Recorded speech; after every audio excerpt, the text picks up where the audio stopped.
Voce libera, senza filtri né censure, la tua radio.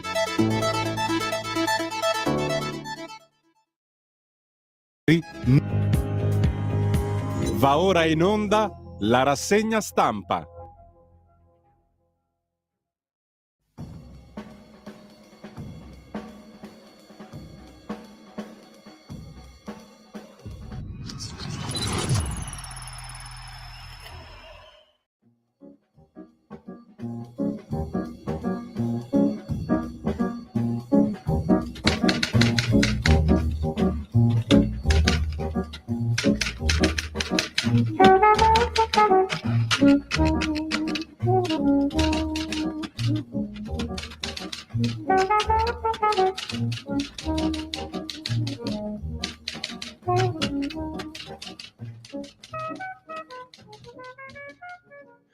Un cordiale buongiorno a tutte le ascoltatrici e a tutti gli ascoltatori da Giulio Cainarca. Ben trovati all'appuntamento con la rassegna stampa. È lunedì 7 ottobre, sono le 7:30. Questa giornata andrà in onda la replica degli interventi ieri da Pontida, come sempre, l'indomani della manifestazione. Ne avete ascoltato in diretta ieri su Radio Libertà. Oggi a partire dalle 10, dopo la rubrica Te la rido io in America, dedicata agli Stati Uniti e curata da Matteo De Sio, dopo Liberamente di Giovanni Sallusti alle 10 rimandiamo in onda tutta quanta la giornata di ieri, come sempre, come al solito. Intanto ne parleremo anche sulla scorta degli articoli di giornale di oggi. Nel frattempo, primo piano dell'agenzia ANSA di stamani, vi ricordo anche il sito radiolibertà.net, oltre che la pagina Facebook, dove trovate anche alcune foto della giornata di ieri, scattate in particolare dal nostro Vincent De Maio,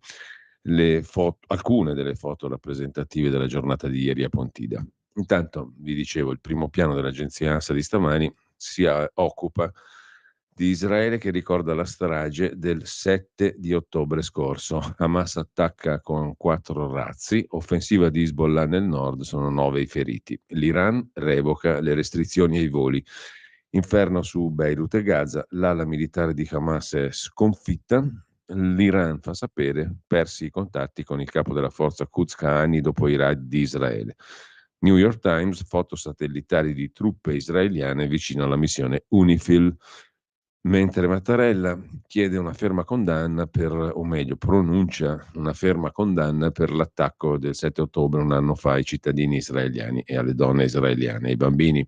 Ora serve il cessate il fuoco. Terzo titolo per il raduno della Lega a Pontida. Salvini tiene alto lo scontro con Forza Italia, sintetizza l'agenzia ANSA.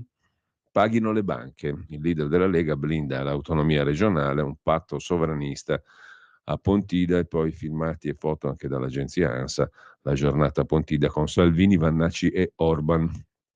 Il calcio, Fiorentina-Milan 2-1, e poi ancora dal homepage dell'ANSA di stamani, Vespa arrabbiato. Questa cosa è piaciuta molto ai quotidiani di oggi, esclusa porta a porta dalle celebrazioni per i 100 anni della radio e i 70 anni della TV, e l'artista Bruno Vespa se ne va. Artista perché è catalogato come tale, il suo contratto con la RAI reca quella dizione.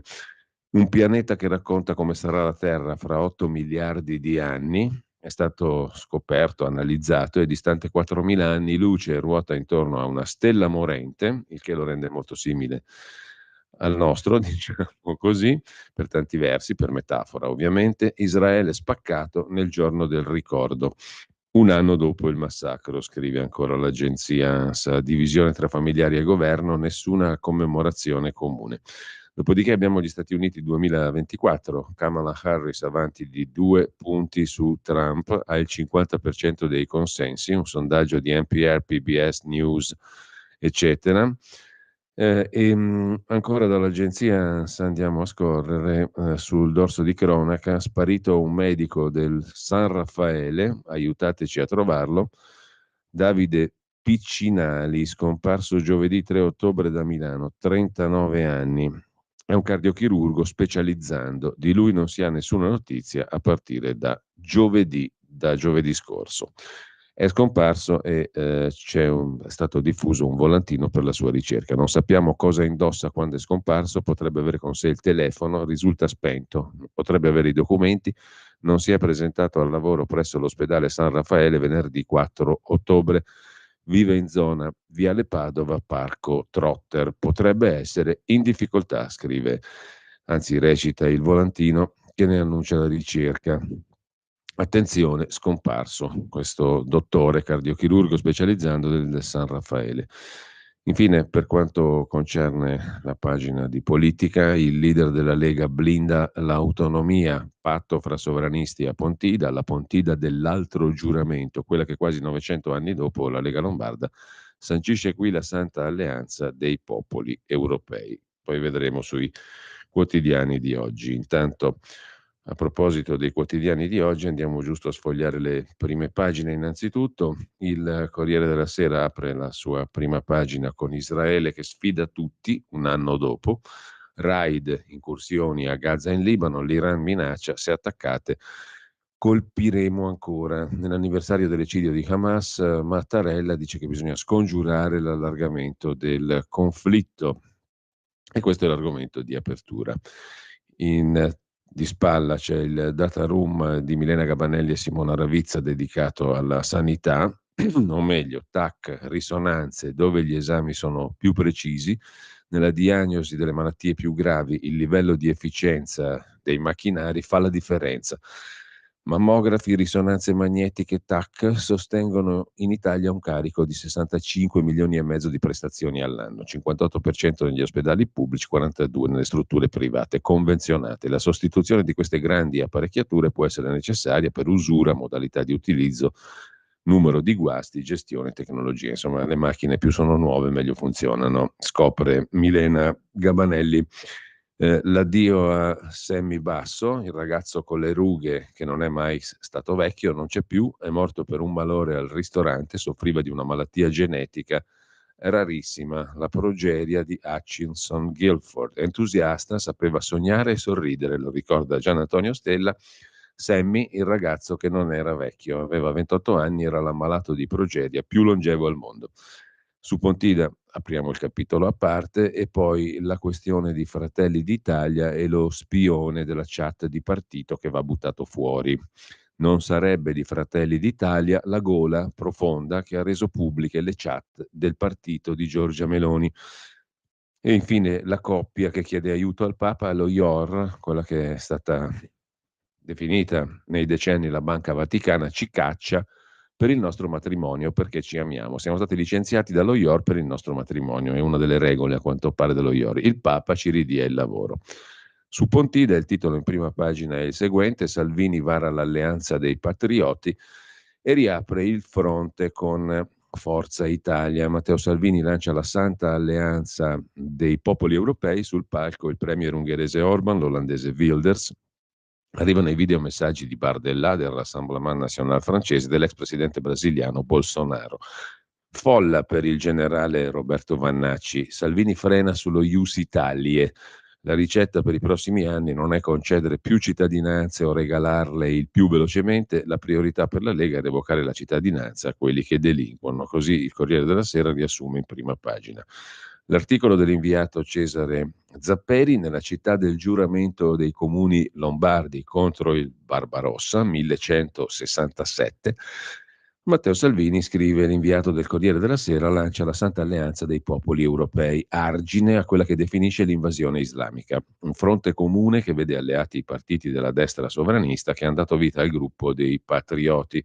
Sul palco dello storico raduno inventato da Umberto Bossi, assente, sfilano, accolti da una platea meno consistente del solito e delle previsioni, figure slegate dall'ortodossia europeista come il premier ungherese Orban, l'olandese Wilders, il portoghese Ventura, l'austriaca Schwazek dell'FPÖ, lo spagnolo Fuster, portavoce di Vox, videomessaggi di Bardella, Rassemblement National, e l'ex presidente brasiliano Bolsonaro. Quelle presenze, scrive il Corriere della Sera con Cesare Zapperi, sono il segno più evidente del nuovo corso della Lega, evocato nel suo intervento da Roberto Vannacci, a sua volta presenza inedita alla Kermesse bergamasca. Oggi il nemico non è più il centralismo romano, ma l'Europa. Salvini attacca gli ecoterroristi di Bruxelles che vogliono mettere in ginocchio agricoltori e imprenditori. Orban, acclamato come una star, soprattutto perché loda l'alleato leghista come un eroe, parla di immigrazione e lancia una minaccia. Se continueranno a punirci, trasporteremo i migranti da Budapest a Bruxelles e li porteremo davanti agli uffici. E affonda, non dobbiamo uscire da Bruxelles ma entrare con forza, deve essere occupata, tolta ai burocrati, ridata alla gente europea. Tutti i leader sovranisti si dicono solidali con Salvini per il processo Open Arms. Wilders sottolinea: il patriottismo è una virtù, Salvini è un uomo virtuoso.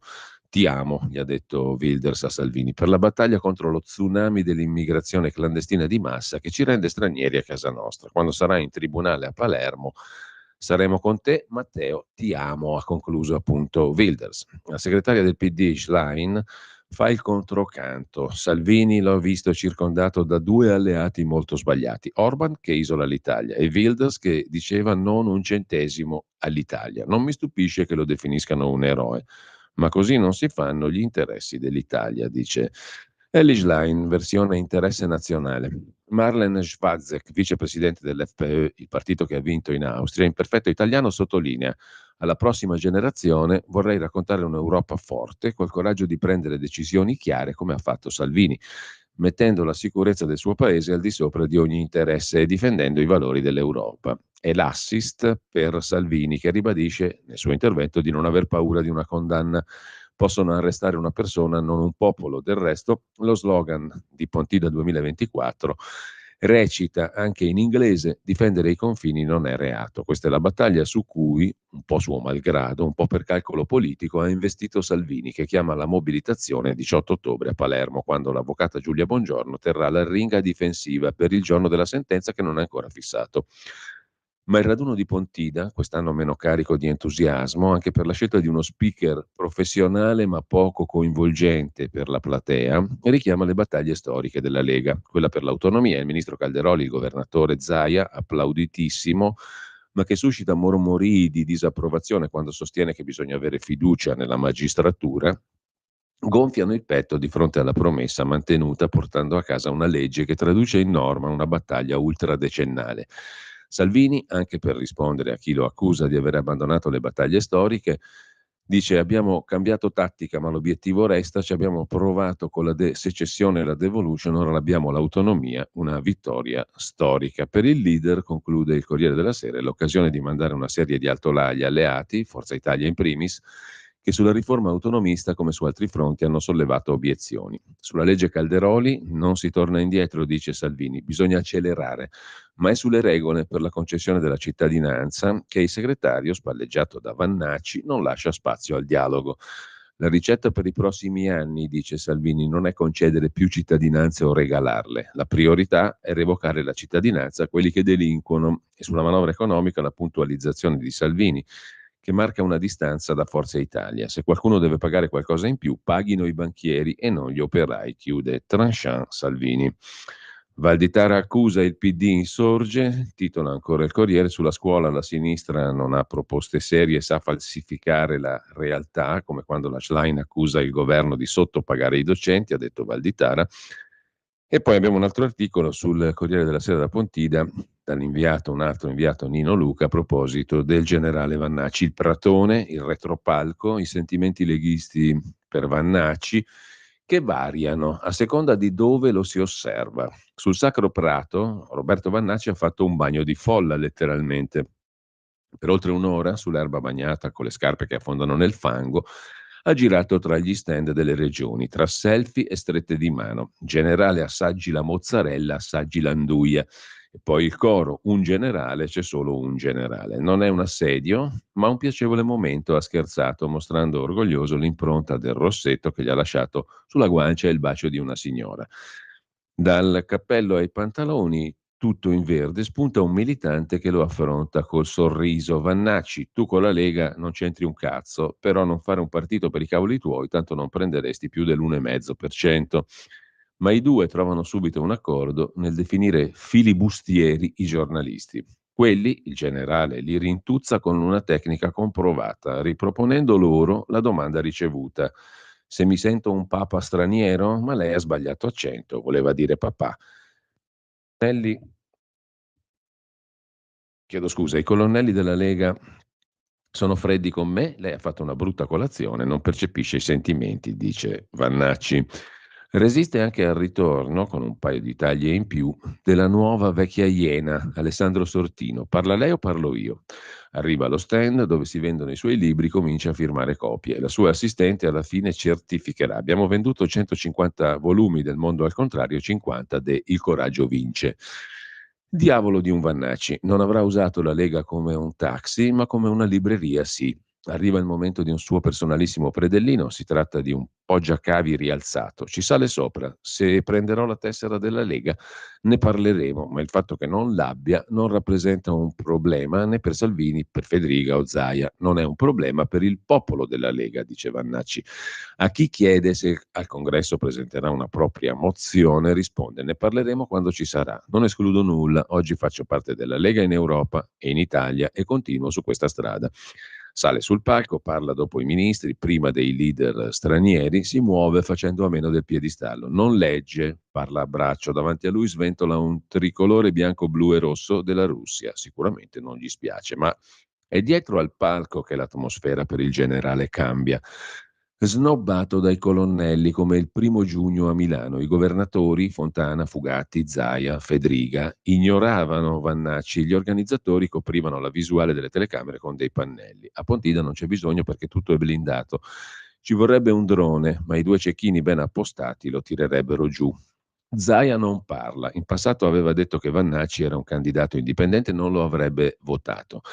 Federica spiega: lo abbiamo accolto più che bene, si è presentato come indipendente, ma noi per le europee abbiamo lavorato per i nostri candidati sui territori. Non condividiamo tutte le sue idee come Salvini.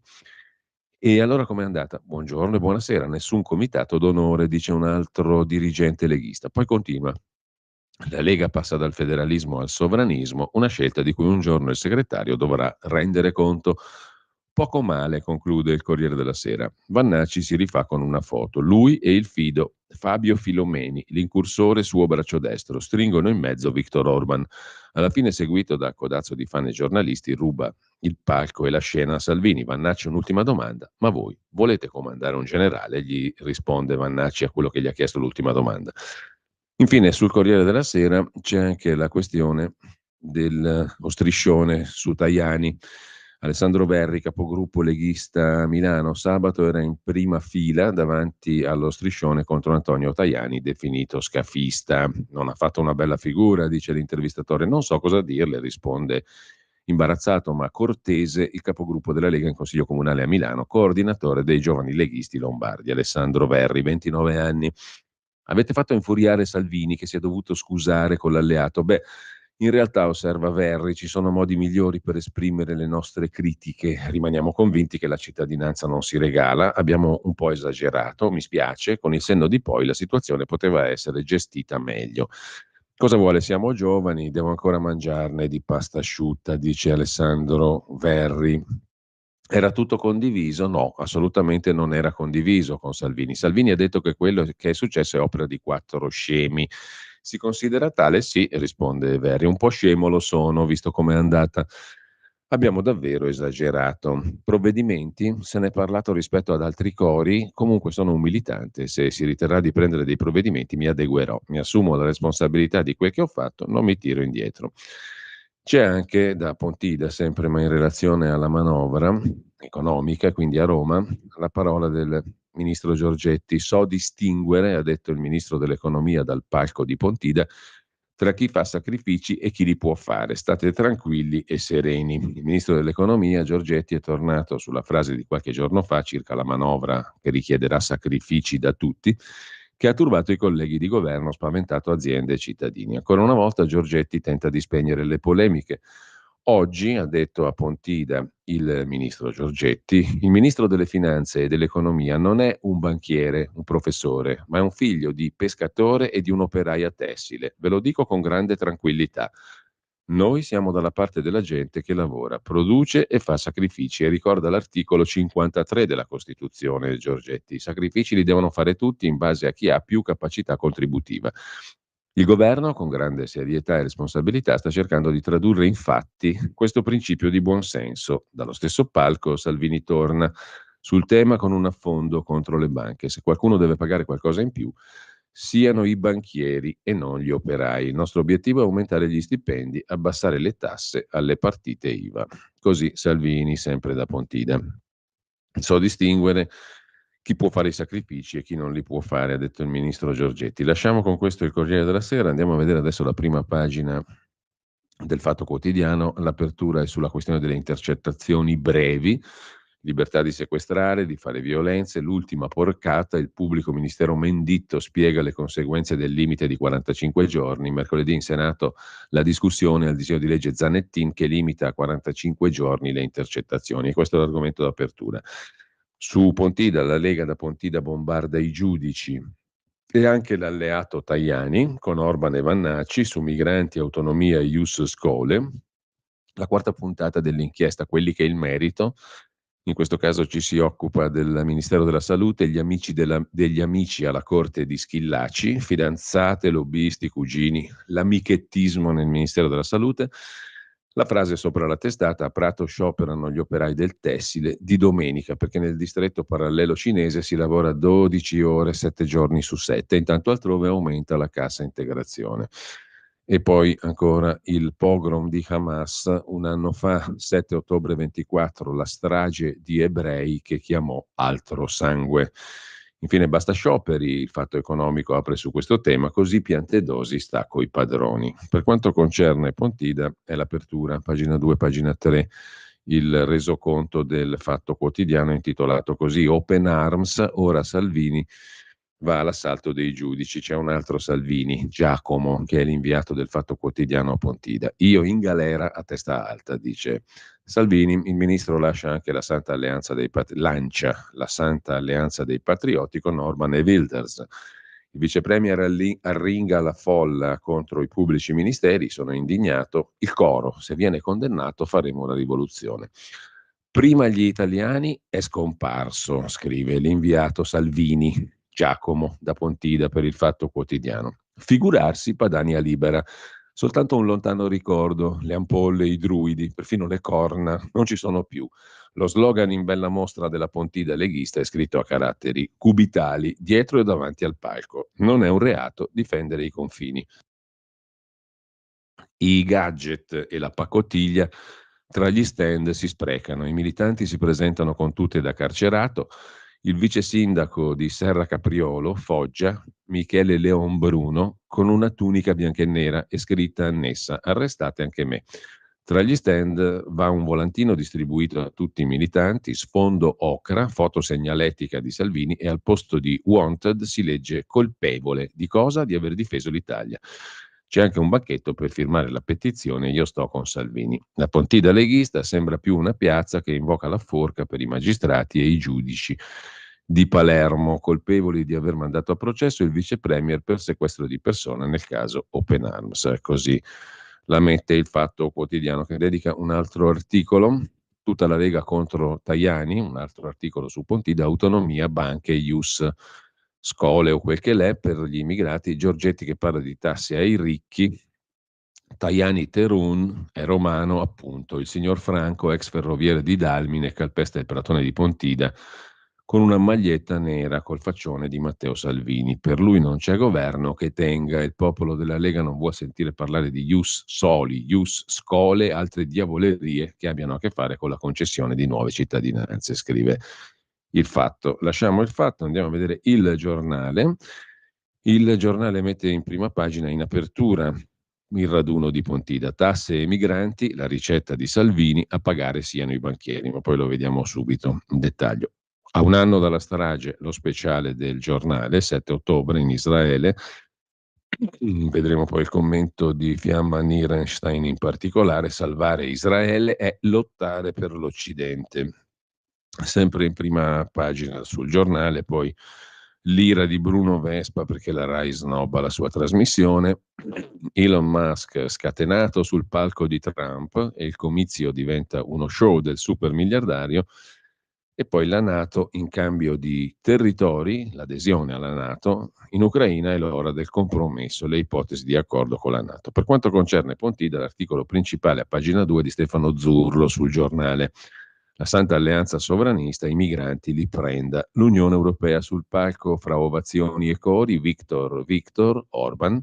Matteo Salvini lo abbraccia e lui, che non si aspettava quell'abbraccio della folla, si emoziona, porta la mano sul cuore, gli occhi lampeggiano, poi Viktor Orban non delude il pubblico leghista. L'Europa, dice, ha bisogno di Salvini, il suo processo è una vergogna.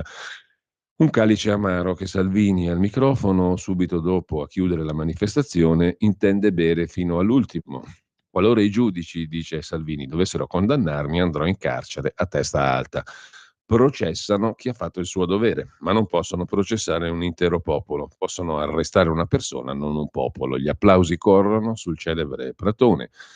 Dagli Stati Uniti applaude e vi associa anche Elon Musk, ma il premier ungherese non si ferma al siparietto, trasforma il comizio in una requisitoria contro l'Europa. Di sicuro, scrive il giornale, Orban si sente a suo agio tra i militanti salviniani.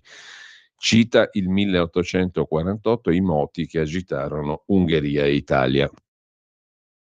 A Budapest si coltiva una memoria struggente per quell'epoca, ma è solo un inciso. Il presente è Bruxelles. Non dobbiamo uscire da Bruxelles, dice Orban, ma entrare con forza. Deve essere occupata, tolta ai burocrati, ridata alla gente europea.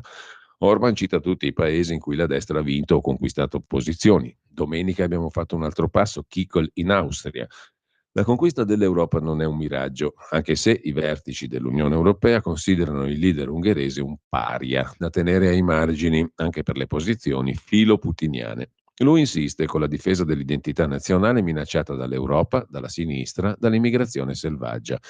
Varcare un confine senza permesso è reato, in Ungheria il numero dei migranti irregolari è zero. Nel dirlo disegna quel numeretto sbalorditivo nell'aria. La sinistra europea e i burocrati di Bruxelles insieme puniscono l'Ungheria, riprende Orban. Abbiamo dovuto sborsare 200 milioni di euro, 1 milione ogni giorno, perché non facciamo entrare i migranti. Questa è la vergogna di Bruxelles. Se continueranno a punirci, noi i migranti li trasporteremo a Bruxelles. Se vogliono migranti, che se li tengano. È un discorso senza compromessi quello di Orban. Tra un'invettiva e un attestato di solidarietà a Salvini c'è spazio per difendere la famiglia, i valori tradizionali messi a repentaglio dalle teorie sul fluid gender. Il papà è un uomo, la mamma è una donna, è scritto nella Costituzione dell'Ungheria. Dopodiché chiude: viva i ragazzi di Buda, viva i ragazzi della Lega. Qualche minuto dopo, Orban e Salvini si ritrovano sotto il palco per la foto che sancisce la Santa Alleanza. C'è l'altro articolo di Michel Dessy su Vannacci, star del Pratone, tra selfie e cori. Non userò il partito come un pulmino, ora il nuovo corso della Lega, scrive il giornale. Una mia mozione congressuale può darsi. Roberto Vannacci, e poi il terzo articolo sulla questione delle tasse. Salvini e la ricetta antitasse, scrive il giornale, chi deve pagare sono i banchieri e non gli operai. Ne ha parlato anche il ministro Giorgetti. Nel mirino di Giorgetti solo chi può fare sacrifici. So distinguerli da chi invece non potrebbe, ha detto il ministro dell'economia. State tranquilli e sereni, siamo dalla parte della gente che lavora, sono figlio di un pescatore e di un'operaia tessile. Retroscena, per concludere le due pagine, manovra di finanza pubblica, la finanziaria, la strategia del Ministero del Tesoro per rispettare la Costituzione. Il principio guida sarà la tutela di lavoro e imprese con cuneo fiscale flat tax, IRES o taglio degli sconti fiscali per chi ha fatto più utili, scrive il giornale. La base vuole l'autonomia, ancora da Pontida un altro servizio del giornale, dopo gli striscioni contro il ministro degli esteri Tajani.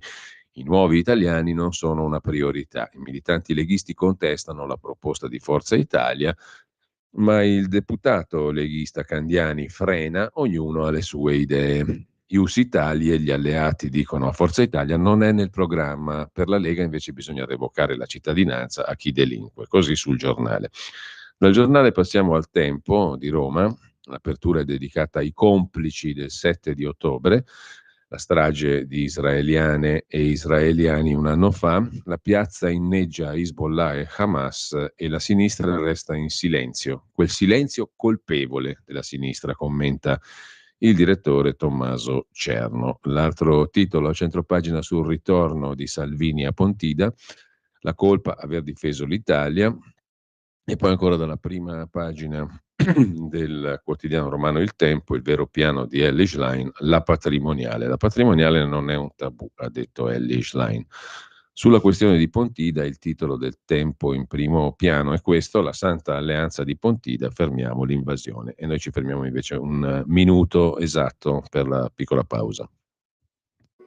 Da oggi la tua radio è ascoltabile anche con la televisione in digitale. Sul telecomando della televisione digitale o del tuo ricevitore digitale puoi scegliere se vedere la TV o ascoltare la radio. Risintonizza i canali radio e troverai anche Radio Libertà, canale 252. la tua radio.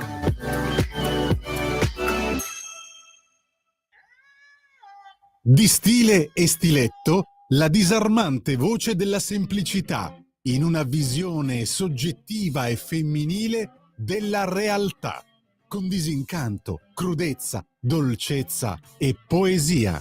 Le Armelline della Pesca, con Luisella Pescatori, detta La Pesca, ogni mercoledì alle ore 15:30, su Radio Libertà, la tua radio. Allora, torniamo al Tempo di Roma. A pagina 6 c'è il servizio di Luigi Frasca, che non è inviato ma commenta: la Santa Alleanza di Pontida, fermare l'invasione islamica. Mai come stavolta, scrive il quotidiano romano, si sono viste le due anime, vecchia e nuova, della Lega. Prima i governatori con autonomia e federalismo, poi la sfida sovranista e Salvini che dice siano i banchieri a pagare e via la cittadinanza a chi delinque. Il Tempo sottolinea questa questione delle due anime, vecchia e nuova, della Lega. Il fil rouge del raduno, il processo Open Arms al segretario leghista per avere bloccato lo sbarco di migranti a bordo di una nave ONG nel 2019. E poi l'altro articolo su Pontide dedicato agli ospiti internazionali, Orban, che dice Matteo un eroe, l'asse sovranista europeo che tifa Trump, Elon Musk che applaude, da Wilders fino a Ventura tutti a fianco di Salvini siamo sempre di più, gli americani, dice Salvini, scelgano Donald. Con questo lasciamo anche il Tempo, andiamo a vedere Repubblica, che di Pontida fa l'apertura principale con l'articolo di una grande firma di Repubblica, Francesco Merlo. È un flop, non ci sono l'abbondanza, la potenza e il flusso. Poi vediamo il suo articolo a pagina 2.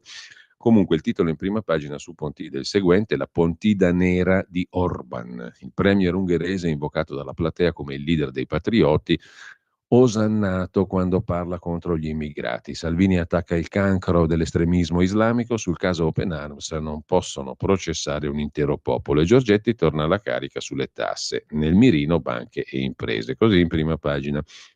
Il resoconto di Francesco Merlo inizia così: è un flop, è vero, non ci sono l'abbondanza, la potenza, il flusso, ma Pontida inquieta più di un successo perché questi sono i mostri italiani dell'Europa uncinata, o se volete gli eroi italiani, come scandisce il fascistone olandese di governo Geert Wilders.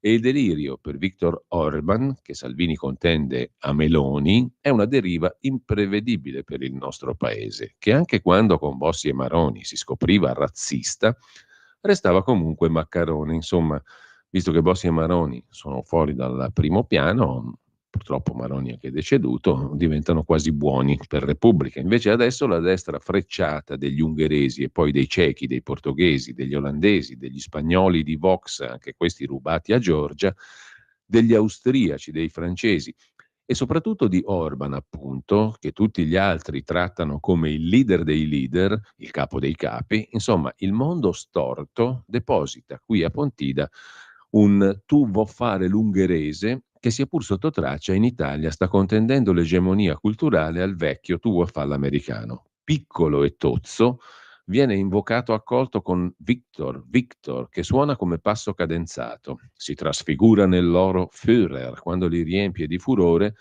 contro l'Europa unita che dobbiamo rioccupare. Li fa ridere felici quando promette: deporteremo gli immigrati da Budapest a Bruxelles e li scaricheremo davanti agli uffici dei burocrati.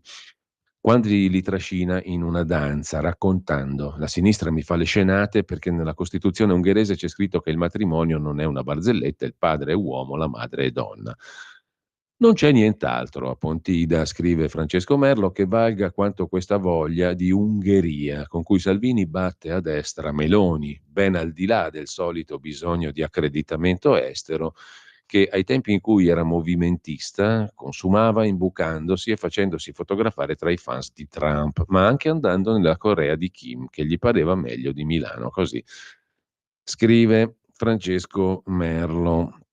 Solitamente ruvido e maldestro, Salvini, obbedendo a quell'altro se stesso, paziente e strategico, che non riuscirà mai a diventare, ha fiutato l'aria e si è buttato ancora più a destra. Chiedo come mai con la Lega a due giovanissimi che con i piedi nel fango hanno il compito di far vivere le bandiere sventolate, sventolate. Cercavano, dicono, un partito davvero di destra e Fratelli d'Italia non lo è più. Li ritrovo quando parla Giorgetti. Molti pensano che è di sinistra, sta dicendo che è figlio di un pescatore, di un'operaia tessile. Alla fine ci mettiamo d'accordo così. È di destra, ma anche di sinistra, dicono i due giovani. E poi passa Vannacci, che qui ha definitivamente rinunziato a fare il suo partito e si è consegnato. Gli piace la folla, la cerca, tocca e si fa toccare. Somiglia a Giuseppe Conte, ma anche a Totò Cuffaro, Vasa Vasa. Qualcuno lo contesta, eccetera, eccetera. Con questo Francesco Merlo. L'altro articolo di Tommaso Ciriaco: Salvini tenta il ponte con Trump e Meloni ora teme l'America First. Salvini che tuona contro le banche e avvisa Forza Italia, siamo a pagina 3 di Repubblica, anzi 4, con Matteo Pucciarelli, il grande amico di Vannacci. Dal palco di Pontida lo show del leader leghista davanti a un pratone con tanti spazi vuoti, poi parla del cancro dell'estremismo islamico. Sul caso Open Arms non possono processare un popolo, critiche a Soros, alla Cina, nuova chiusura alle modifiche sulla cittadinanza e no alle famiglie arcobaleno e all'egemonia della sinistra in Europa. Poi c'è anche il pezzo su Valditara scatenato: la sinistra detesta patria e autorità, ha detto il ministro dell'istruzione. Il PD gli risponde: fai il capopopolo, pensi ai precari della scuola. E infine c'è l'articolo di pagina 5, sempre su Repubblica, Vannacci star che ipoteca il prossimo congresso. Una mia mozione, non lo escludo, dice il generale sul palco. Al suo libro va a ruba, quello del vice premier Salvini no. La sfida al segretario, le preoccupazioni dei colonnelli del Carroccio, scrive Repubblica. Infine Giorgetti: so a chi chiedere sacrifici, Ires più pesante sugli utili delle imprese, scrive Repubblica. Andiamo a vedere anche la Stampa di Torino. Il quotidiano apre in realtà con una prima pagina avvolta nel controcopertina dedicata al 7 di ottobre di un anno fa, il massacro di Hamas nel sud di Israele, senza pace. Oltre 1.000 morti, poi la risposta di Gerusalemme a Gaza, 12 mesi dopo il conflitto si allarga. Il titolo invece dell'edizione quotidiana è l'ira di Israele, l'Iran si blinda, di spalla Pontida, Salvini va all'attacco, paghino i banchieri, nasce l'asse dei patrioti d'Europa e poi poco altro. Per cui andiamo a vedere appunto la pagina 12 dove la Stampa di Torino si occupa di Pontida, patto sovranista, il titolo riassuntivo: Salvini guida il fronte comune dei patrioti europei, l'abbraccio con Orban, Bruxelles va occupata, Zaia e Fedriga si sottraggono alla foto di gruppo. Dopo 30 anni di battaglia, ha detto Salvini, l'autonomia regionale è realtà, indietro non si torna. La frase poi di Orban: non dobbiamo uscire dall'Unione Europea, ma entrare con la forza, i patrioti diventano sempre più forti. Anche qui naturalmente c'è l'articolo su Vannacci, il predellino di Vannacci sul pratone di Bossi. Sono un leghista anche senza la tessera. E poi Flavia Perina, tempo direttrice del Secolo d'Italia, quotidiano del Movimento Sociale. Matteo, il club dei nuovi estremisti, quella voglia di stare all'opposizione. Con questo lasciamo pure la Stampa e andiamo a vedere adesso La Verità di Maurizio Belpietro. Il titolo principale è dedicato a un articolo che poi vedremo tra i 3 della giornata di oggi per il sito di Radio Libertà, l'articolo di Carlo Cambi, vescovo e imam che pregano per l'invasione. Non bastavano Casarini e la fondazione Migrantes. Il prelato di Treviso e il religioso musulmano si sono abbracciati nella sede della Caritas, avvolti da coperte termiche, come quelle dei migranti che arrivano in barca. Diamo voce al grido di chi è in cammino per accogliere tutti. Ricordano la strage di Lampedusa per invocare i confini spalancati. E poi Orban, processo Open Arms su Salvini, una vergogna, dovremo portare i clandestini a Bruxelles. Trump che torna sul luogo dell'attentato, al suo fianco Musk e il Pentagono, e poi a centropagina Pontida. Paghino le banche, dice Salvini sulla finanziaria, e interviene in vista della legge di bilancio. Si distanzia da Forza Italia e chiede, in caso di sacrifici, contributi alle banche e alle grandi aziende, no a tasse su cittadini o partite IVA, dice Salvini. E le interviste del lunedì riprendono l'argomento economia con il leghista Massimo Bitonci, sottosegretario all'economia. Gli enti locali dovrebbero vendere partecipazioni nelle società quotate. Così il Verità riassume in prima pagina. Per quanto concerne poi la strage di Hamas nei kibbutz, la ricorda Stefano Graziosi, ora è rischio guerra con il mandante, cioè l'Iran. Nuovo attacco jihadista in Israele.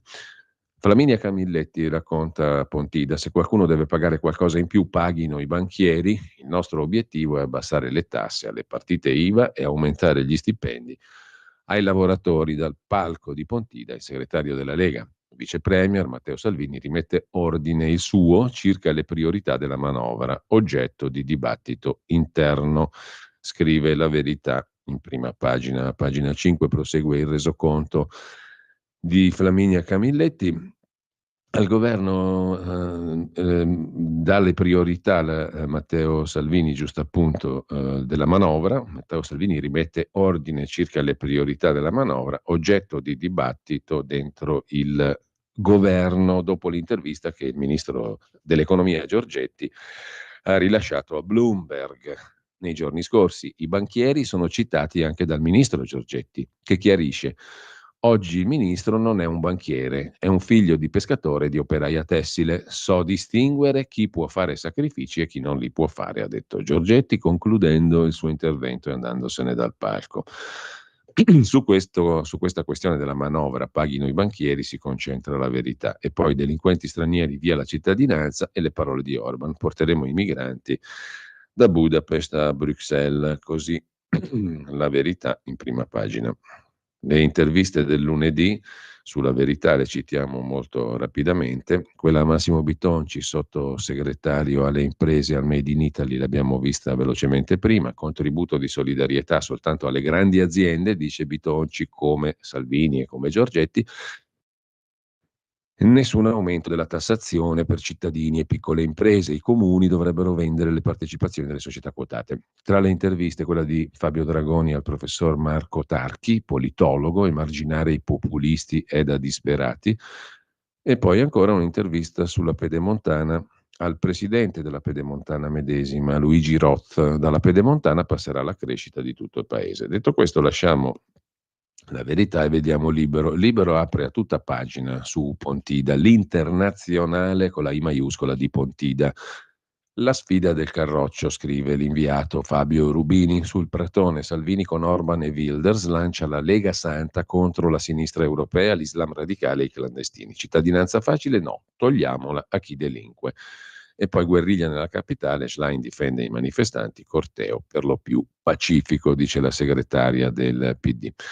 Il 7 ottobre 23, un anno fa, la strage di cittadine e cittadini israeliani e bambine, un anno di guerra. Per Israele è tempo di colpire l'Iran, scrive l'ex premier Naftali Bennett. Daniele Capezzone, gli scontri a Roma, il silenzio degli indecenti. E ancora dalla prima pagina di Libero di stamani, Elon Musk al comizio di Trump, fra show e polemiche, sul palco con la maglietta Occupy Mars, occupare Marte, il pianeta Marte. Sandro Iacometti che riflette sui dati dell'economia tedesca, che è in agonia. La locomotiva d'Europa non trascina più niente perché la Germania è in profonda crisi. Questo sarà un altro degli articoli della giornata per il sito di Radio Libertà. La ricetta del ministro Giuli, un piano Mattei per la nostra cultura, la racconta Pietro Senaldi. Per quanto concerne Pontida, il popolo di Pontida, scrive l'inviato Fabio Rubini su Libero, Anche quest'anno non ha tradito le aspettative del suo leader e il leader non ha deluso il suo popolo. Chi si aspettava un'internazionale nera, come ha scritto invece Repubblica, se n'è tornato a casa col taccuino vuoto, niente sbavature, niente cori sopra le righe, niente striscioni equivoci. A Pontida c'era e ci sarà soltanto il popolo della Lega, quello che, per usare un vecchio adagio, non è di destra o di sinistra, è sopra. Dove è sopra va inteso con l'autonomia in tutte le sue declinazioni. Non è un caso che l'intervento di Salvini parta da lì, dalle origini. La Lega ha una storia di coerenza, dal Sole delle Alpi al Va Pensiero, che ancora oggi mi fa battere il cuore, dal Monviso al Po fino a Venezia. Dopo anni di battaglie per le quali ringraziamo Bossi e Maroni, l'autonomia è realtà e non si torna indietro, ha detto Salvini. Proveranno a fermarci, ma io dico che l'autonomia è il futuro, una grande opportunità per i giovani da nord a sud. Gli unici che ne hanno paura sono quelli di sinistra, perché con l'autonomia sanno che non potranno più rubare voti. E questo è il tema portante della Pontida 24. Tutti la citano, tutti ne parlano, da chi l'ha resa realtà, il ministro Calderoli, ai governatori Zaia e Fontana, ai capigruppo di Camera e Senato. Il Veneto, Zaia, spiega che siamo per l'equa divisione del benessere, non del malessere, come vorrebbe la sinistra. Il lombardo Fontana ribadisce che autonomia vuol dire essere più liberi a casa nostra. Questa è la madre di tutte le battaglie, il motivo per cui facciamo attività politica. Vogliamo poter amministrare meglio, spendere i nostri soldi come meglio crediamo. Questo è il principio per cui combattiamo. Torniamo a Salvini, che nel rispetto degli alleati rispolvera la tassa sugli extra profitti. I sacrifici devono farli le banche e non gli operai, dice Salvini. Sulla riforma della cittadinanza, cara Forza Italia, ribadisce che la priorità della Lega non è renderla più facile, ma toglierla a chi delinque. Se vieni per lavorare e integrarti, sei fratello e sorella. Se vieni a delinquere, tradisci la fiducia, te ne torni a casa tua. Di delinquenti in Italia ne abbiamo già abbastanza. Mentre dice queste cose, Salvini ha attorno i giovani della Lega, che aveva strigliato il giorno prima per i toni troppo duri nei confronti di Tajani, chiamato scafista. Un chiaro segno che Salvini ha perdonato i suoi mozzi più giovani e inesperti. Salvini punzecchia la sinistra, che parla di pace ma finanzia la guerra, e poi ricorda: nel 2013, alla mia prima Pontida, chi avrebbe potuto pensare a quanta strada avremmo fatto? L'autonomia era un sogno, ora è realtà. In Europa eravamo da soli, guardate dove siamo arrivati. L'Europa e la presenza delle delegazioni dei patrioti, oltre a siglare la nuova Lega Santa contro l'immigrazione irregolare, serve a dar forza a Salvini, che rischia 6 anni di galera. Così il quotidiano Libero. Prima di Salvini sul palco Vannacci, accolto da applausi, sicurezza Europa, la visione del mondo al contrario, poi sceso dal palco: una mia mozione al Congresso, lascio aperte tutte le porte, dice il generale Vannacci. Giorgetti chiarisce: i sacrifici li faranno i banchieri. Poi Orban Wilders, ancora su Libero, la Lega Santa contro sinistra e ONG, commenta Francesco Storace. Al raduno leghista tutti patrioti che in Unione Europea stanno col carroccio. L'olandese Wilders dice: sei un eroe. Così il capitano, osserva Storace, ha rinfrescato il partito e il suo popolo lo ha capito e lo ha seguito. È cambiato lo speaker ufficiale, non più Daniele Belotti, e con ciò lasciamo anche Libero. Lasciamo Libero e andiamo a vedere adesso l'articolo di Carmelo Caruso sul Foglio. Salvini a Pontida: con Orban nasce la Lega Evola, scrive il Foglio. Vannacci si prende la scena, il leader ungherese dice: occupiamo Bruxelles. Salvini contro le banche, è finita la Padania. La Lega Evola, dal pensatore fascista Julius Evola. La cittadinanza è un'eredità, dice Vannacci, noi non la svenderemo perché gli italiani l'hanno meritata sul Carso, sul sacro suolo. Giorgetti viene sacrificato, scrive il Foglio, anzi riassume nei sommari, come l'agnello. Il capitano canta Generale di De Gregori, la canzone con il generale. Vannacci: c'è nero, tanto nero, troppo nero, scrive anche il Foglio, così come Repubblica. La Lega lascia la Lega, inizia il pezzo di Carmelo Caruso. Orban è il nuovo miglio, il nero ha sostituito il verde, il va pensiero e va con Vannacci. A Pontida, 6 ottobre 24, la Lega si separa per sempre da un'idea. La Lega secede dalla Lega. Giorgetti viene, virgolette, sacrificato come l'agnello. Salvini canta Generale con il generale. C'è nero, tanto nero, troppo nero. Ci sono le bandiere russe, dove un tempo c'erano lo spadone, le Alpi e l'ampolla. Viktor Orban, ospite speciale, dal palco dice che Bruxelles va occupata, presa, ci riprenderemo anche Varsavia. Nasce la Lega Evola, l'esoterica, la Salvinutopia, la Lega Santa con il mesciato olandese Geert Wilders al posto di Federico Barbarossa, il tokai ungherese al posto del Valpolicella. Budapest è la prossima Lepanto, Varese più lontana di Samarcanda. Si evoca lo spirito di Trump come a Via Gradoli lo spirito di Aldo Moro. Il Trump salvato dalla mano del Signore, ha detto Salvini. Poi il pezzo prosegue, è molto lungo, a tratti anche molto brillante, quello di Carmelo Caruso sul Foglio di oggi. Dal Foglio passiamo però alla prima pagina. Adesso lasciamo per un attimo Pontida e passiamo alla prima pagina del Tempo, del Messaggero, il quotidiano romano, laddove c'è in apertura un editoriale su Pontida. Il titolo in prima pagina è il seguente: Salvini con Orban, sfida su Unione Europea e migranti, e poi rilancia nella manovra finanziaria, paghino i banchieri. Il raduno con i leader sovranisti, Vannacci, star, sintetizza il Messaggero. Il Messaggero però ospita, dicevo, un articolo di Luca Ricolfi in prima pagina.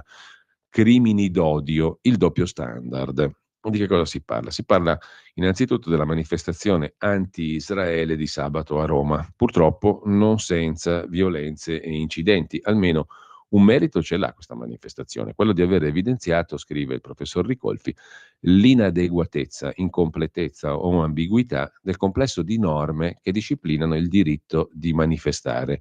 Da un lato abbiamo la Costituzione che tutela sia il diritto di manifestazione del pensiero, articolo 21, sia il diritto di riunirsi in luogo pubblico, articolo 17. È vero, scrive Ricolfi, che la Costituzione prevede limiti all'esercizio di entrambi i diritti, ma sembra arduo invocarli per la manifestazione di sabato. Tali limiti, infatti, sono solo l'offesa al buon costume o l'esistenza di comprovati motivi di sicurezza o incolumità pubblica. Ed è difficile sostenere che quella manifestazione fosse atta a offendere il buon costume, mentre per quanto riguarda i motivi di sicurezza o incolumità pubblica, se è vero che alcuni motivi potevano sussistere, è altrettanto vero che sarebbe azzardato definirli comprovati, e questo è un grave limite della Costituzione.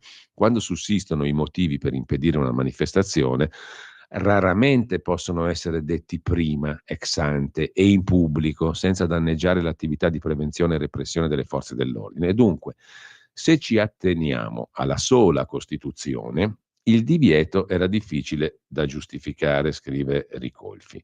Dall'altro lato però esistono anche il codice penale, articoli 604 bis e ter e 604 ter, e le leggi ordinarie, cioè la legge Mancino, che regolano i crimini d'odio, e queste norme hanno un'impronta restrittiva della libertà di manifestazione del pensiero e di associazione.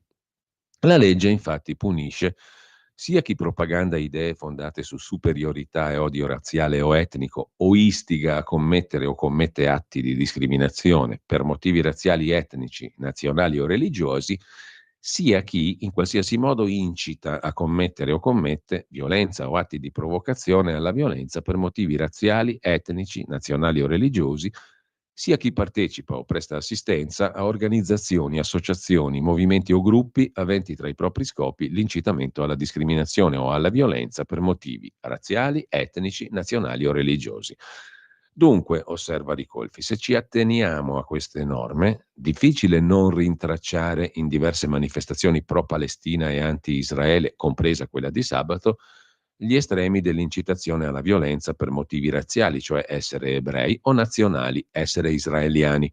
Da questo punto di vista, il divieto di manifestazione appare meno ingiustificato, perché sia i comportamenti sia le dichiarazioni di molti attori coinvolti potrebbero rientrare nella categoria dei crimini d'odio.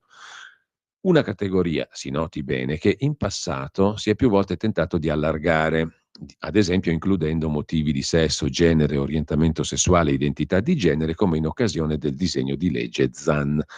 Da qui un problema difficilmente risolvibile, osserva Ricolfi. Se si vuole dare la massima tutela alla libertà di associazione e di manifestazione del pensiero, è giocoforza mettere la sordina alla legislazione sui crimini d'odio.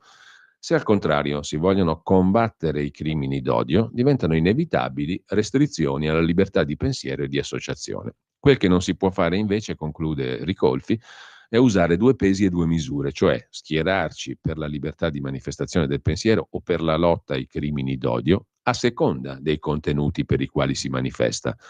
Chi non vede nessun problema nei cortei contro ebrei e israeliani dovrebbe chiedersi cosa penserebbe se domani il bersaglio dovessero diventare gli islamici, i neri, gli immigrati. Il doppio standard sui crimini d'odio, sottolinea Luca Ricolfi.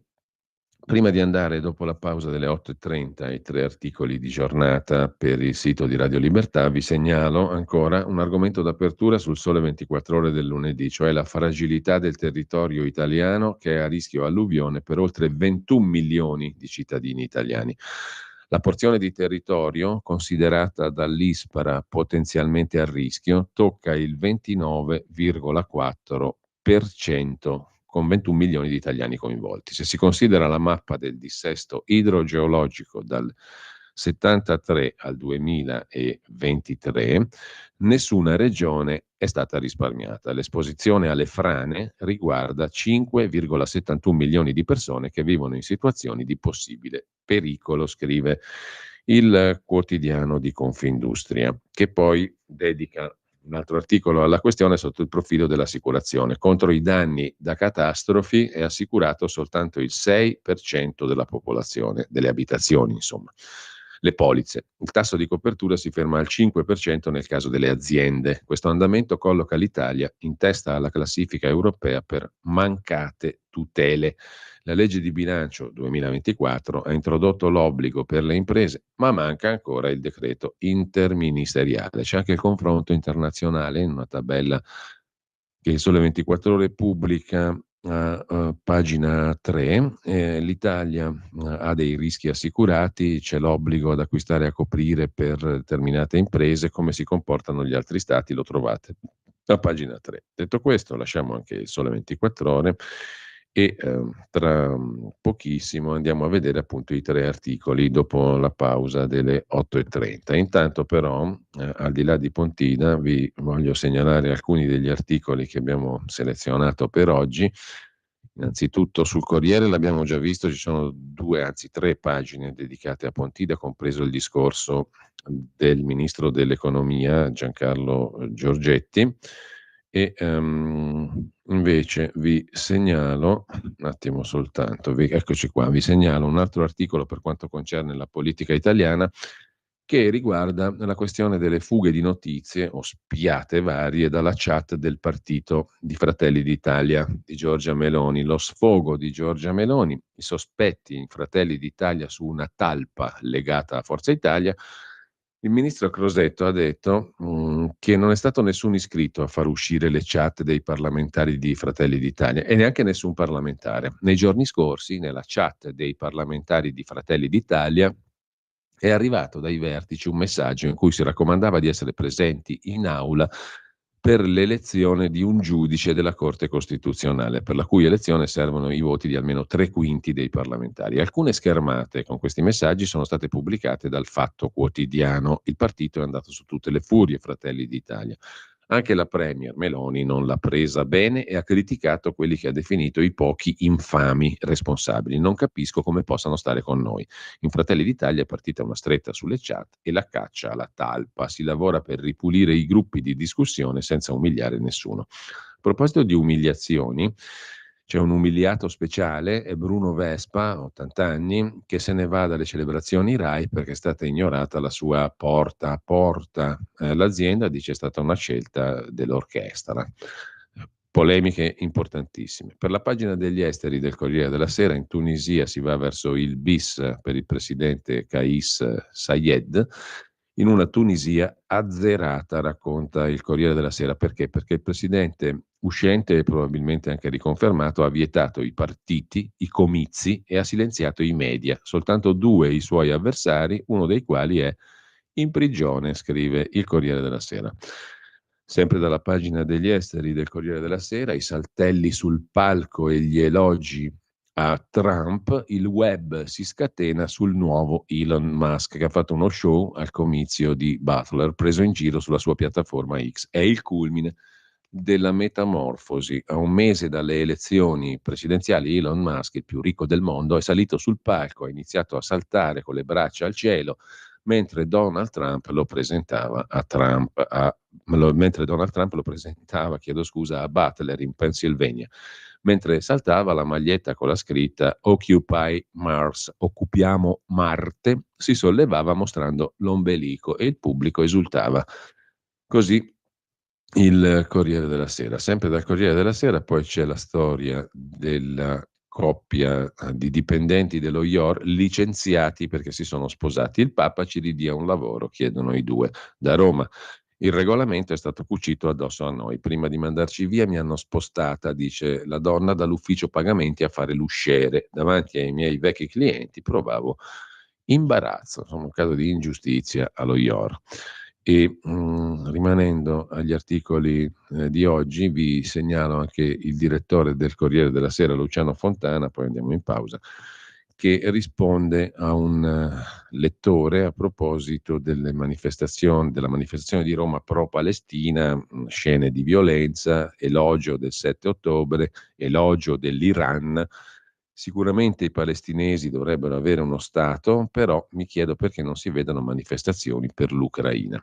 Perché tanto odio per Israele, tanta comprensione per Putin? Su questo risponde poi il direttore del Corriere della Sera, mentre in cronaca lombarda, mai da 30 anni un settembre con temperature così basse, e ottobre è iniziato con un bel freddo, caloriferi accesi il 15.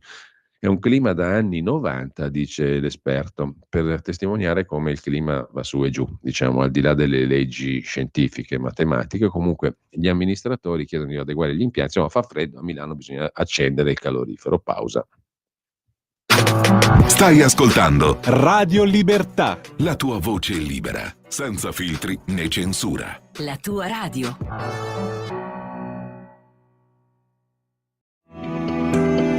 Il meteo.it presenta le previsioni del giorno. Inizio di settimana all'insegna di una moderata alta pressione sul nostro paese, in mattinata molte nubi al nord ma anche sulla Toscana. Non sono attesi fenomeni rilevanti se non per qualcuno possibile sulla Liguria, soleggiato altrove con cieli sereni o poco nuvolosi. Nel pomeriggio qualche debole pioggia potrebbe interessare il nord-ovest, specie il basso Piemonte e la Liguria, asciutto altrove ma con cieli limpidi esclusivamente al sud. Per ora è tutto da ilmeteo.it, dove il fa la differenza anche nella nostra app. Una buona giornata da Andrea Garbinato. Avete ascoltato le previsioni del giorno. Sempre più liberi con La Tua Radio è il nuovo sito che mette in prima pagina opinioni, firme, notizie, uno sguardo nuovo e originale sui fatti che ci circondano. Il nuovo quotidiano online. Semplicemente radiolibertà.net.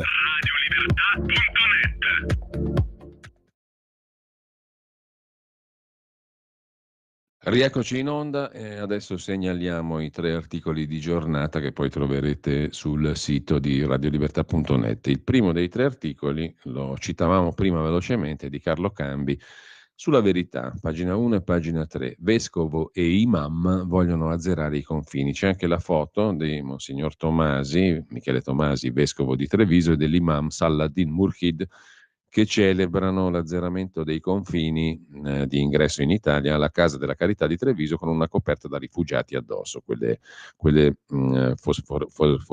dorate, le coperte dorate che si usano per tenere al caldo chi arriva dalle navi. La particola, che sarebbe l'ostia consacrata, scrive Carlo Cambi, da oggi è fatta anche di un lembo di poliestere d'oro da una parte e d'argento dall'altra, proprio come la pisside che contiene il pane consacrato. Non è una lezione di catechismo, ma è l'idea che è venuta al vescovo di Treviso, Monsignor Michele Tomasi, per rendere partecipi i fedeli del dramma della migrazione, che si risolve in un modo solo, cioè abolire i confini, accogliere tutti. Almeno questo pensa il pastore d'anime veneto. La Porziuncola, si chiama così anche uno dei luoghi cari al cattolicesimo, la cappellina fuori Assisi dove San Francesco radunava i suoi frati, è tratta da uno dei teli termici che ricoprono, a spese del contribuente italiano, profughi e clandestini quando vengono presi a bordo delle navi Monsignor Tomasi pezzi di quel telo li ha distribuiti insieme a un santino della Madonna a tutti i fedeli che hanno partecipato alla commemorazione, si fa a Treviso da 11 anni, della tragedia di Lampedusa. Il 3 ottobre 2013 un barcone di migranti va a fondo, muoiono in 368. Presidente del Consiglio Enrico Letta, segretario del PD. Nessuna procura indagò, non si agitò contro Agellino Alfano, ministro dell'Interno, alcuna indagine stile Cutro o processo tipo Open Arms, dove oggi, senza che sia morto nessuno, Matteo Salvini rischia fino a 16 anni di galera. Forse una ragione per tanta tolleranza c'era. Ministra per l'integrazione era Cécile Kyenge del PD, che si definiva la prima ministra nera d'Italia. L'arcivescovo di Treviso ieri ha fatto un passo in più. Ha chiamato l'imam dell'Associazione Culturale Islamica Atawasol di Montebelluna, Treviso, Saladin Murcid, per concelebrare entrambi fasciati dal telo termico. È vero che Papa Francesco, che finanzia attraverso la CEI la nave Marionio di Luca Casarini, che fa pesca a strascico di migranti, ha detto che tutte le religioni sono uguali. Una vale l'altra? Si domanda Cambi. Ma è la prima volta che un arcivescovo e un imam siedono sullo stesso altare. Sarà un passo avanti? Di sicuro è un portone aperto, perché Monsignor Tomasi ha affermato: oggi molti vorrebbero che il grido dei migranti smettesse, perché dà fastidio. Noi però vorremmo che questa voce, di tutti quelli che si mettono in cammino, venisse sentita dai grandi e dai potenti. Preghiamo con insistenza il Signore perché possiamo accogliere e godere della fraternità con tutti. Insomma, osserva Carlo Cambi sulla Verità, la Chiesa vuole porte aperte, confini spalancati a chiunque voglia entrare in Italia. Del resto, la Fondazione Migrantes ha messo in mare una nave, appoggio alla Marionio di Casarini, e lui sollecita sempre i soldi di Papa Francesco, che però li ha finiti, e striglia i cardinali perché risparmino, mentre il Vaticano licenzia i dipendenti che si sposano giusto in coerenza con le politiche per la famiglia, su cui operano, pagati dall'obolo dei fedeli ignari, sulla Marionio di Casarini operano personale medico, un mediatore culturale, giornalisti e i direttori diocesiani di Migrantes di Fano e Caltanissetta, una missione condivisa dall'imam che sostiene: i valori di misericordia e compassione ci uniscono tutti come esseri umani, indipendentemente da fede ed etnia. La migrazione è parte dell'esperienza umana e Dio, in questo caso Allah, benedice gli sforzi di coloro che migrano in cerca di giustizia e sicurezza. Nel Corano, ha ricordato l'imam a Treviso, si invita alla misericordia, alla solidarietà verso ogni essere umano. Per le referenze, osserva Cambi, chiedere agli yemeniti massacrati a centinaia dalle guardie di frontiera dell'Arabia Saudita, ai 750 etiopi fatti fuori prima di entrare nelle terre di Riyadh, ai 52.000 cristiani sterminati in Nigeria in 10 anni, ai 52 ammazzati a Melilla in Marocco o ai curdi sistematicamente eliminati dai turchi. Ma nel Corano si invita alla misericordia, alla solidarietà verso ogni essere umano, dice l'imam, salvo poi scoprire che la jihad inferiore benedice la guerra santa per l'espansione dell'Islam. È su questa contraddizione, scrive Carlo Cambi, che si appuntano le critiche a iniziative come quella di Monsignor Tomasi, riecheggiate anche ieri sul palco di Pontida, il raduno della Lega, che aveva per slogan «Non è reato difendere i confini». Il premier ungherese Orban lo ha ribadito: noi festeggiamo Salvini come un eroe perché ha chiuso i confini e ha difeso le case degli italiani. Anzi, lui ha difeso anche l'Europa, meriterebbe un'onorificenza e non procedimenti penali. Se continueranno a darci sanzioni, ha detto Orban, noi da Budapest i migranti li deporteremo davanti agli uffici di Bruxelles. Se li vogliono, che se li tengano. Scontata l'ovazione di Pontida, conclude Carlo Cambi, dove il generale Vannacci ha detto: la cittadinanza se la sono guadagnata i nostri nonni sul Carso, se andaste in Arabia, Tunisia o Marocco, dopo 5 anni di scuola, non sareste arabi, non c'è reciprocità. Tra ciò che pensano i vescovi e il PD e la Lega non c'è dialogo. Lo sa bene Cécile Kyenge, la ministra, all'epoca della strage di Lampedusa, ebbe la cittadinanza italiana dopo il matrimonio con l'ingegner Domenico Grispino. Nel 2019 ha divorziato perché lui si era candidato nelle liste della Lega proprio quell'anno, conclude Carlo Cambi sulla Verità di stamani. Il secondo articolo invece ci porta in Germania, dove salta il modello economico, scrive su Il Giornale a pagina 19 Rodolfo Parietti. per la seconda volta di seguito, ma ne trovate diversi oggi di articoli sulla crisi profonda dell'economia tedesca, che è la locomotiva d'Europa, per cui i danni sono un po' per tutti. Anche Berlino paga il prezzo dei tassi troppo alti della BCE. Per la seconda volta di seguito la Germania è in recessione. Le stime di crescita riviste da più 0,3 a meno 0,2. Le aziende soffrono il calo degli ordini e il ministro delle finanze, il liberale Lindner, rimane arroccato sul rispetto della rigida regola del pareggio di bilancio. 2 recessioni in 2 anni. È una Germania, scrive il giornale, sempre più avvizzita nel suo modello economico, quella che si avvia a chiudere il 2024 con una contrazione del PIL dello 0,2%, da sommare al meno 0,3% del 2023. In attesa che mercoledì il ministro dell'economia Habeck metta nero su bianco il nuovo passo falso del paese, è il quotidiano Süddeutsche Zeitung ad anticipare che sono evaporate le speranze del governo Scholz di mettere a segno una crescita anche timidamente positiva, più 0,3% a fine dicembre. Una recessione persistente è la cartina di tornasole di una nazione impaurita, dove le spinte xenofobe, lo spostamento verso i partiti di destra, sono effetto anche della deriva economica. Un paese incapace di rimodularsi in un contesto internazionale molto mutato, in cui la Cina pone una sfida strutturale sotto il profilo della concorrenza.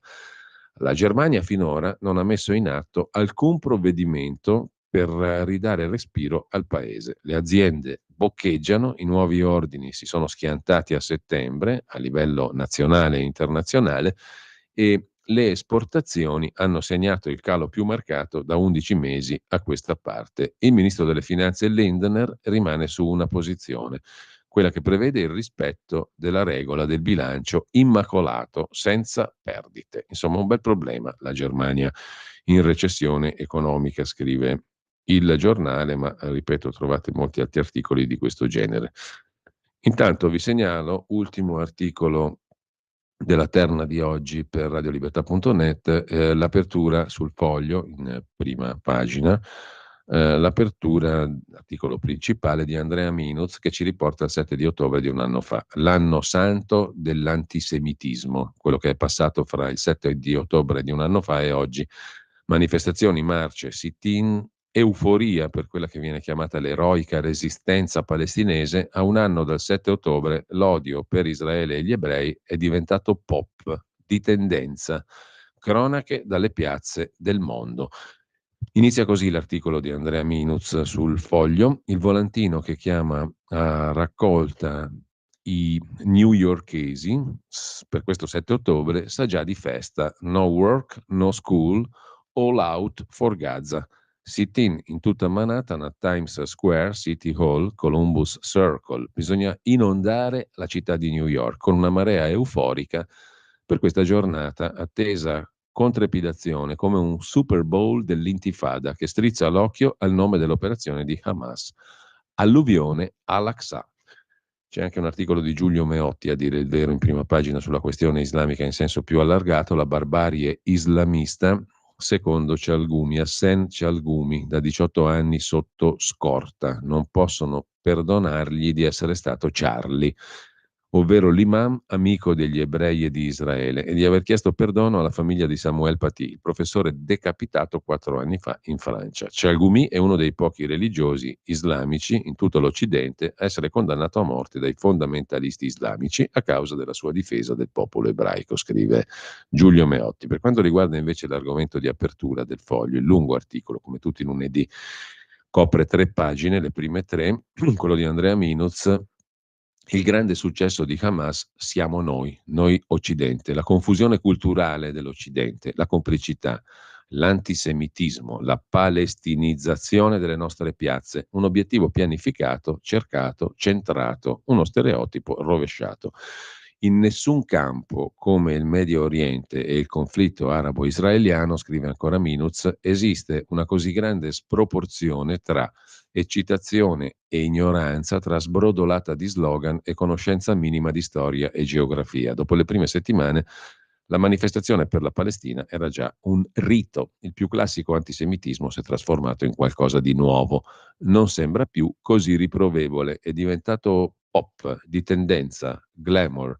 Fa sentire dalla parte giusta, fa brillare nel maestoso discorso dell'impegno con la I maiuscola. Libri, conferenze, film, performance, premi, appelli umanitari. Corsi e ricorsi, scrive ancora Minuz. Negli anni 70 i terroristi dell'OLP, celebrati, l'Organizzazione per la Liberazione della Palestina di Arafat, celebrati come valorosi eroi rivoluzionari. Arafat il nuovo Che Guevara. Missili e razzi si vedono solo quando vanno da Israele in Libano, mai nella traiettoria opposta. Qui, prima di tutto, è saltato in aria il linguaggio, scrive Minuz. Le parole non dicono più nulla e allora va bene anche il ritornello sul genocidio. Non ci sono sfumature, non siamo ai compagni che sbagliano, ma all'esaltazione dello stupro, delle mutilazioni, di ragazze insanguinate caricate sui pick-up e date in pasto a una folla in delirio. Genitori ammazzati davanti ai bambini, bambini uccisi a sangue freddo nelle loro camerette.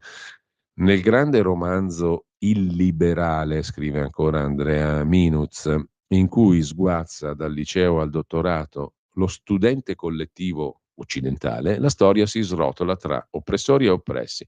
Il colonialismo è solo atrocità, il nostro mondo è irredimibile e va punito dalla triplice intesa, composta da anti-americanismo, antisionismo, anticapitalismo. L'ignoranza del fatidico slogan From the River to the Sea, cioè la cancellazione in sostanza di Israele. Andrea Minuz insegna storia del cinema e dei media all'Università La Sapienza di Roma ed è l'autore anche del saggio C'eravamo tanto odiati, breve storia dell'antiberlusconismo. Scrive sul Foglio dal 2018 e suo è l'argomento, l'articolo lungo di apertura dell'edizione del lunedì. È passato un anno, l'anno santo dell'antisemitismo, dal 7 di ottobre scorso a oggi. Questo è il terzo articolo per quanto concerne i 3 articoli appunto per il sito di Radio Libertà. Torniamo però adesso agli articoli del giorno. Vi segnalo sul Corriere della Sera, oltre al fatto che a Milano e in Lombardia da 30 anni non faceva così freddo a fine settembre, inizio ottobre, è un clima da anni 90, dice l'esperto, uno degli esperti interpellati al Corriere della Sera, questo a testimonianza del fatto che le leggi scientifiche per quanto riguarda il clima, ha ragione il fratello di Romano Prodi, il professor Franco Prodi, fisico e meteorologo, anzi fisico dell'ambiente, dell'atmosfera. Difficilissimo trovare leggi solide in tema di clima e di cambiamento climatico. Comunque, al di là di questo, abbiamo già visto tutti gli articoli sulla Pontida di ieri. Adesso vi segnalo la quarta puntata, l'abbiamo citata velocemente prima in prima pagina, la quarta puntata dell'inchiesta del Fatto Quotidiano sull'amichettismo di destra, cioè di destra, ma poi ci sono anche gli articoli sull'amichettismo di sinistra che verranno in seguito. In ogni caso, nominare nei posti più o meno di potere o comunque nei ministeri, nei vari posti, gli amici degli amici. In questo caso il Ministero della Salute. Tutti i paracadutati da Schillaci, parenti, partner, colleghi accademici e di partito, l'attacco del centrodestra al Ministero della Salute che gestisce il tesoro della spesa sanitaria. Da manager del tabacco a uomini della sanità. Capita anche questo, scrive il Fatto Quotidiano, poi ci sono i nomi e i cognomi dei paracadutati, per così dire. Sul Fatto di oggi ci sono 2 interventi, uno da Tel Aviv, Israele, l'altro da Khan Yunis, ovvero da Gaza. Il primo è della scrittrice Manuela Dviri, l'incubo di quei giovani uomini, stupratori e omicidi, e così uguali ai nostri. Mi pare impossibile che sia passato solo un anno, scrive Dviri. L'anno peggiore della mia vita, eppure credevo di conoscere la sofferenza, ma questo è l'anno in cui ho visto come si può esprimere l'odio, un odio che non sapevo potesse esistere, un odio abissale, assoluto, viscerale, nei confronti di noi israeliani e noi ebrei. L'odio con cui erano stati cresciuti a pochi chilometri da casa nostra giovani uomini così simili ai nostri giovani che alcune delle vittime quel 7 ottobre pensarono si trattasse di soldati israeliani, non di Hamas.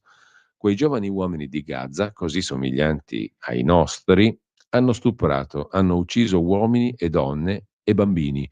Hanno rapito uomini e donne e bambini e ottantenni e hanno filmato e messo in rete le loro imprese, compresa la caccia all'uomo dei ragazzi del festival Nova. Nelle loro urla, scrive Emanuela Dviri, si riferivano alle vittime come ebrei o coloni, malgrado non esistano coloni israeliani a Gaza e malgrado le vittime non fossero tutte ebree, al contrario. Non uno Stato palestinese chiedevano, ma lo Stato di Israele tutto e la sua distruzione. È stato difficile da accettare. Il trauma del 7 ottobre non ha lasciato nessuno di noi che viviamo in Israele, perché quel trauma tocca un nervo scoperto nel nostro DNA. Come regge a quelle immagini di bambini nascosti negli armadi che credevamo appartenessero solo ad altri tempi e ad altri luoghi, agli avvenimenti tragici dei primi giorni e alla terribile scoperta di essere diventati profughi nel proprio paese e vittime inermi, come in altri tempi, all'orrore di trovarsi senza la protezione dell'esercito, caduto insieme al governo nella trappola di Netanyahu, che voleva farci credere che Hamas non fosse un pericolo, che bastava comprarlo con i dollari in contanti del Qatar. A tutto questo si è aggiunto un altro trauma, l'incapacità di Netanyahu di governare, mi correggo, l'incapacità del governo di governare per il bene del paese e non per i propri interessi di sopravvivenza. Subito dopo è iniziata una guerra feroce e siamo alla vigilia dell'anno nuovo. Scrive Manuela Dviri. Da Khan Yunis, da Gaza, invece, il pezzo di Aya Ashur, sempre sul Fatto Quotidiano, lo speciale dedicato al 7 ottobre. Nell'anniversario del 7 ottobre, mentre l'attenzione del mondo è concentrata sull'Iran e sul Libano, qui a Gaza, scrive Ashur, si continua a morire. Dall'escalation del conflitto tra Hezbollah e Israele, tra Teheran e Tel Aviv, noi civili qui continuiamo a chiederci: ma il mondo si sta dimenticando di noi? Smetterà di raccontare quel che accade qui? Moriremo lentamente senza che il mondo sappia nulla di noi, anche se abbiamo documentato tutto quello che abbiamo passato per un intero anno di genocidio. Le proteste degli studenti universitari mi hanno fatto sentire la solidarietà, come se ci fossero persone che portano il nostro messaggio e diffondono la consapevolezza di ciò che stiamo vivendo come civili, indipendentemente dallo sporco gioco politico che i grandi del mondo stanno facendo contro di noi, cercando di usare noi e il nostro sangue per servire i loro interessi. Ma ora, scrive sul Fatto Quotidiano Aya Ashur, dopo gli eventi globali che si sono intensificati dalla fine di settembre a oggi, ci sentiamo diversi. Stiamo morendo qui e potrei anche perdere uno dei miei amici libanesi da un momento all'altro a causa di questa aggressione al Libano dopo l'aumento delle ostilità con Hezbollah. Così il Fatto Quotidiano appaia un racconto da Tel Aviv e un racconto da Khan Yunis, striscia di Gaza.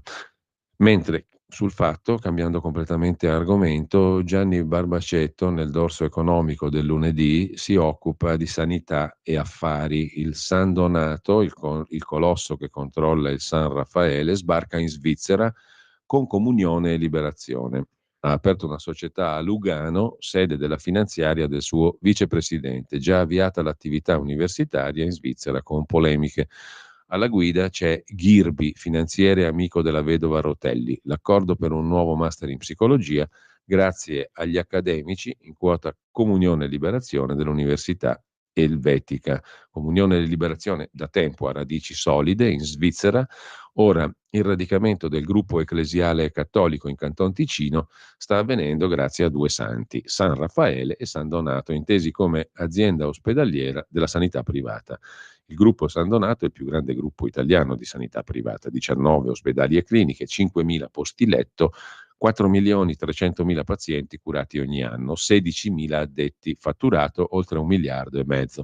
Il San Raffaele, l'ospedale dove andava Berlusconi, è il più famoso dei centri clinici del gruppo San Donato, controllato dalla famiglia Rotelli, diventato dopo la morte del fondatore Giuseppe Rotelli una formidabile macchina di relazioni politiche ed economiche, con i consigli di amministrazione e i posti di vertice delle sue molte società affollati di uomini dei partiti ed ex ministri come Angelino Alfano, ex magistrati come Augusta Iannini, la moglie di Bruno Vespa, e perfino agenti segreti come 2 ex generali della Guardia di Finanza diventati ufficiali dell'AISE, l'Agenzia di Sicurezza per l'Estero, una delle 2 branche dei servizi segreti. Ma il personaggio più misterioso della galassia San Donato è un ex petroliere tunisino diventato finanziere in Svizzera, Kamel Gribi.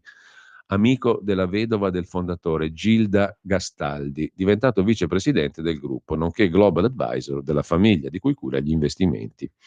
Così racconta Gianni Barbacetti. L'articolo prosegue, è molto lungo, ve lo segnalo, è anche molto interessante perché comunque entra laddove difficilmente entrano in tanti, nella questione della sanità e degli affari, con i nomi e i cognomi. Interessante il fatto anche che i CDA, diciamo così, del gruppo San Donato e San Raffaele siano affollati di gente come Alfano, la moglie di Vespa e via dicendo.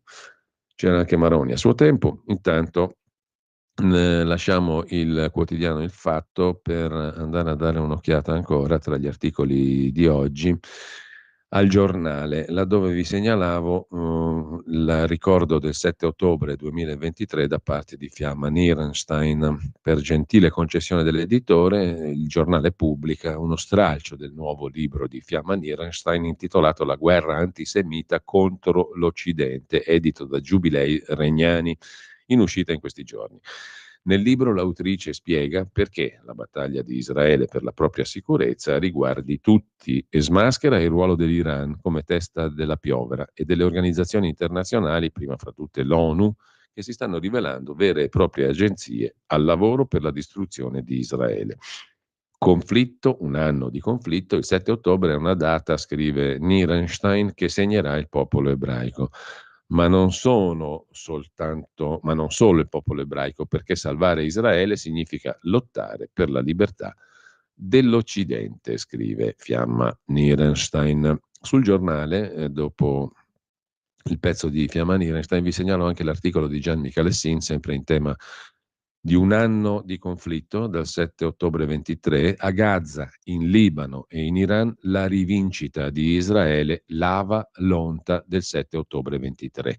Successi militari con inciampi politici, sottolinea Michalessin. Restituita la sicurezza, ripristinata la deterrenza, ma il premier Netanyahu non riesce a disegnare una pace. 42.000 le vittime palestinesi dell'offensiva israeliana sulla striscia di Gaza. La fonte è comunque palestinese. I raid dei combattimenti con i terroristi hanno a loro volta provocato una strage dopo la strage del 7 ottobre. È una ferita che difficilmente potrà rimarginarsi, scrive Gian Michalessin. Sempre sul tema, lo spirito dell'Occidente, osserva invece Augusto Minzolini, è l'unica vera arma contro l'asse del male. L'Iran alimenta l'odio in Medio Oriente e il mondo deve schierarsi con Israele. C'è anche sul Giornale un'intervista di Gaia Cesare a Jonathan Dekel-Chen, il quale è il papà di un ragazzo rapito a Nir Oz, mio figlio preso da Hamas. Io sto conoscendo l'inferno in terra, non so nulla di lui. Il nostro kibbutz è diventato un luogo di incubi. Ha combattuto i terroristi corpo a corpo il 7 ottobre, quando fecero irruzione in 200 nel kibbutz Nir Oz, dove viveva con sua moglie e le 2 figlie, che oggi hanno 7 e 3 anni. Ora le bambine sono diventate 3, ma Sagi Dekel-Chen, israelo-americano, 36 anni, li ha compiuti in cattività. La sua terza, Sacher, 10 mesi, non l'ha mai conosciuta di bimba perché è ancora a Gaza, in mano ai terroristi da un anno, rapita da Hamas dopo aver protetto i suoi cari. Nella sua attesa per i familiari, ogni giorno è l'inferno in terra. Lo descrive così il padre di Sagi. Jonathan, che spera in una soluzione diplomatica, chiede un accordo per il rilascio degli ostaggi e racconta al giornale le sue dure giornate. Sul Giornale c'è da segnalare anche dalla Francia la questione delle baby gang, baby narcos li chiamano in Francia, feroci baby narcos, shock a Marsiglia, allerta della magistratura inquirente dei pubblici ministeri per le gang nella città multietnica. Droga, bande rivali e pistole, 2 quindicenni coinvolti in omicidi su commissione. Un sicario è stato catturato e accoltellato e poi gli hanno dato fuoco. Prima ancora che il dramma diventasse politico, questione politica, è stato un pubblico ministero a denunciare ieri quella che ha chiamato la ferocia senza precedenti dell'accaduto, rilanciando l'allarme baby gang, ancora una volta a Marsiglia, in un contesto di guerra tra bande permanente legate al traffico di droga. 2 casi collegati dallo stesso mandante hanno incendiato il dibattito. quello sulla reale capacità dello Stato di riportare ordine in Francia. Lasciamo il giornale e uno sguardo lo diamo anche al quotidiano Il Giorno. Il Giorno in dorso milanese lombardo si occupa del tessuto economico urbano che preoccupa: l'addio alle botteghe, il commercio in crisi, chiusi altri 700 negozi, senza vetrine 45 paesi. Rete di vicinato schiacciata dalla concorrenza di megastore shopping online. Resistono gli alimentari. Milano, baluardo delle piccole attività di quartiere. Continua però a crescere la grande distribuzione. 30 nuovi mall costruiti in 20 anni. Gallarate e Busto Arsizio i comuni che conservano oltre 1000 mini imprese. Il caso Pavia è la provincia con il maggior numero di comuni orfani degli esercizi rionali, cioè dei piccoli negozi. La bottega sotto casa dove si poteva acquistare pane e latte e scambiare qualche chiacchiera è sempre più rara. Milano paradossalmente resiste un po' di più. L'Interland si svuota, siamo a Sesto San Giovanni e qui c'è un signore, un cittadino che racconta, un ex commerciante che racconta, aveva una boutique di famiglia, che racconta la sua scelta, ha chiuso, arrendersi fu un peso, ma oggi sono felice. A Sesto San Giovanni il signor Roberto Tentori ha cambiato la sua vita, il mondo è diverso, scrive Il Giorno riassumendo la questione. Un'altra storia invece viene raccontata da Cerveno, un paese in quel di Brescia, comune della Val Camonica. È la storia contraria, si è inaugurato un nuovo negozio, la scommessa di una ragazza una giovane donna, anzi di 35 anni, Elisa. Tutti lasciano e io invece apro, il borgo potrà rivivere. Pane, prodotti freschi, non era rimasto più nulla. Lasciata la questione dei piccoli negozi che vanno a ramengo, vi segnalo invece sul Tempo di Roma, poi credo che dovremmo, anzi adesso tra un poco ci fermiamo, sentiamo anche magari un brano musicale, quello citato oggi da Alessandro D'Avenia in prima pagina sul Corriere della Sera, come un brano che si pone il problema dei giovani che dicono: ma che cosa ci lascia la scuola, cosa ci insegna la scuola, chi siamo noi, qual è la nostra identità, serve la scuola per costruirsi o scoprire la propria identità? È un brano famoso The Logical Song dei Supertramp. Ma intanto ci fermiamo perché sono le 9 e poi vediamo di collegarci con Riccardo Molinari per il consueto Qui Parlamento del lunedì. Stai ascoltando Radio Libertà, la tua voce libera, senza filtri né censure, la tua radio.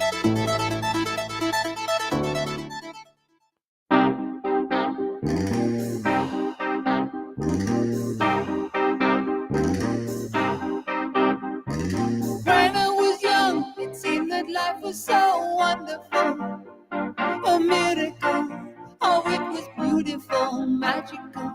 And all the birds in the trees, they be singing so happily, oh joyfully, oh playfully, watching me. But then they send me away, teach me how to be sensible, logical, oh responsible, practical. They showed me a world where I could be so dependable, oh clinical, oh intellectual, cynical.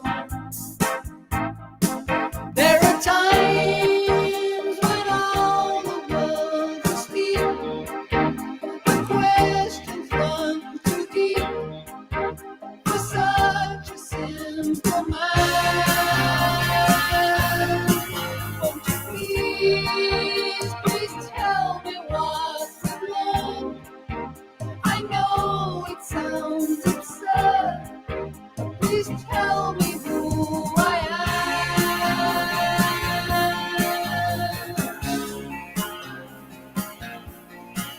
I said, now what would you say? I'll be calling you a radical, a liberal, oh fanatical criminal.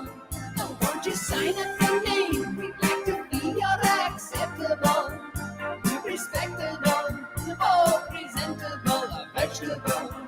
Oh, take it, yeah.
Qui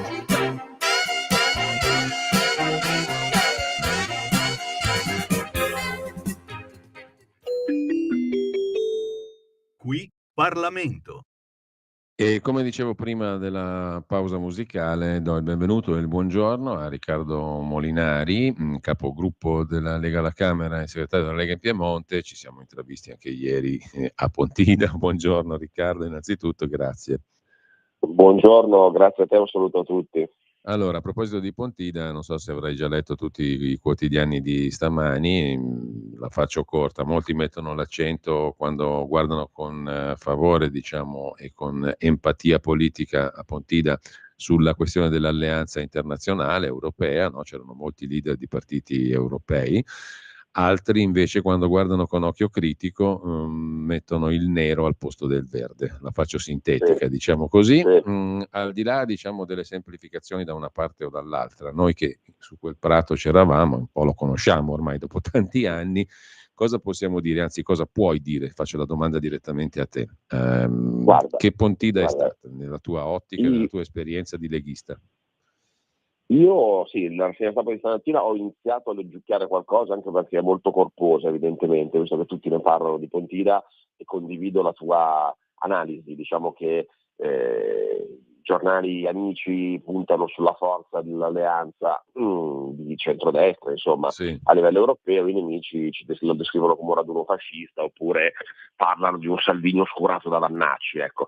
Io, insomma, che appunto di Pontide ne ho fatte tante, come te, tu sicuramente ne hai fatte più di me, ma insomma io la prima testa della Lega l'ho fatta nel 99, quindi ne ho fatte parecchie, e ti devo dire che invece ho avuto una sensazione completamente diversa, nel senso che è vero, l'impostazione di Pontida è stata tutta in quella direzione lì, cioè sul valorizzare la presenza dei leader stranieri e quindi l'alleanza europea, quindi il messaggio politico che si voleva dare era quello. Però quando si parla di una Lega ormai convertita alla svolta a destra e quant'altro, stando in mezzo al pratone e vedendo la gente anche dal palco, quando ho parlato, quando ho intervenuto Salvini sul palco anch'io, io mi sono nell'applausometro mi sono reso conto di una cosa, che in realtà i temi più applauditi e dove c'è stato più entusiasmo sono stati i temi storici della Lega, cioè è stata la questione dell'autonomia.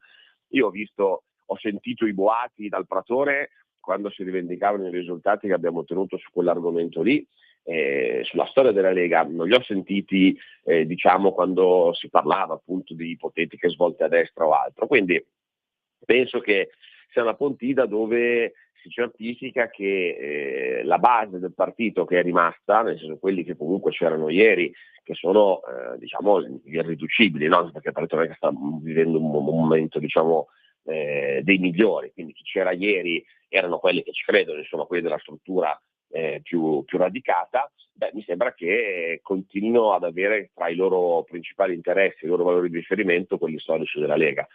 Quindi la percepisco così. E sull'alleanza europea io penso che comunque sia un bel messaggio da dare il fatto che ci siano stati così tanti leader europei che abbiano voluto venire a manifestare solidarietà a Salvini, perché come ho detto anche nel mio intervento, ricordiamoci che la difesa dall'immigrazione clandestina, che è quello per cui Matteo rischia il carcere, di fatto è una difesa dei confini europei, quindi è un problema che coinvolge anche gli altri, perché l'Italia è una porta sul Mediterraneo, è una porta per l'Europa, quindi è interesse dell'Europa anche che ci sia maggiore rigidità nel contrasto dell'immigrazione.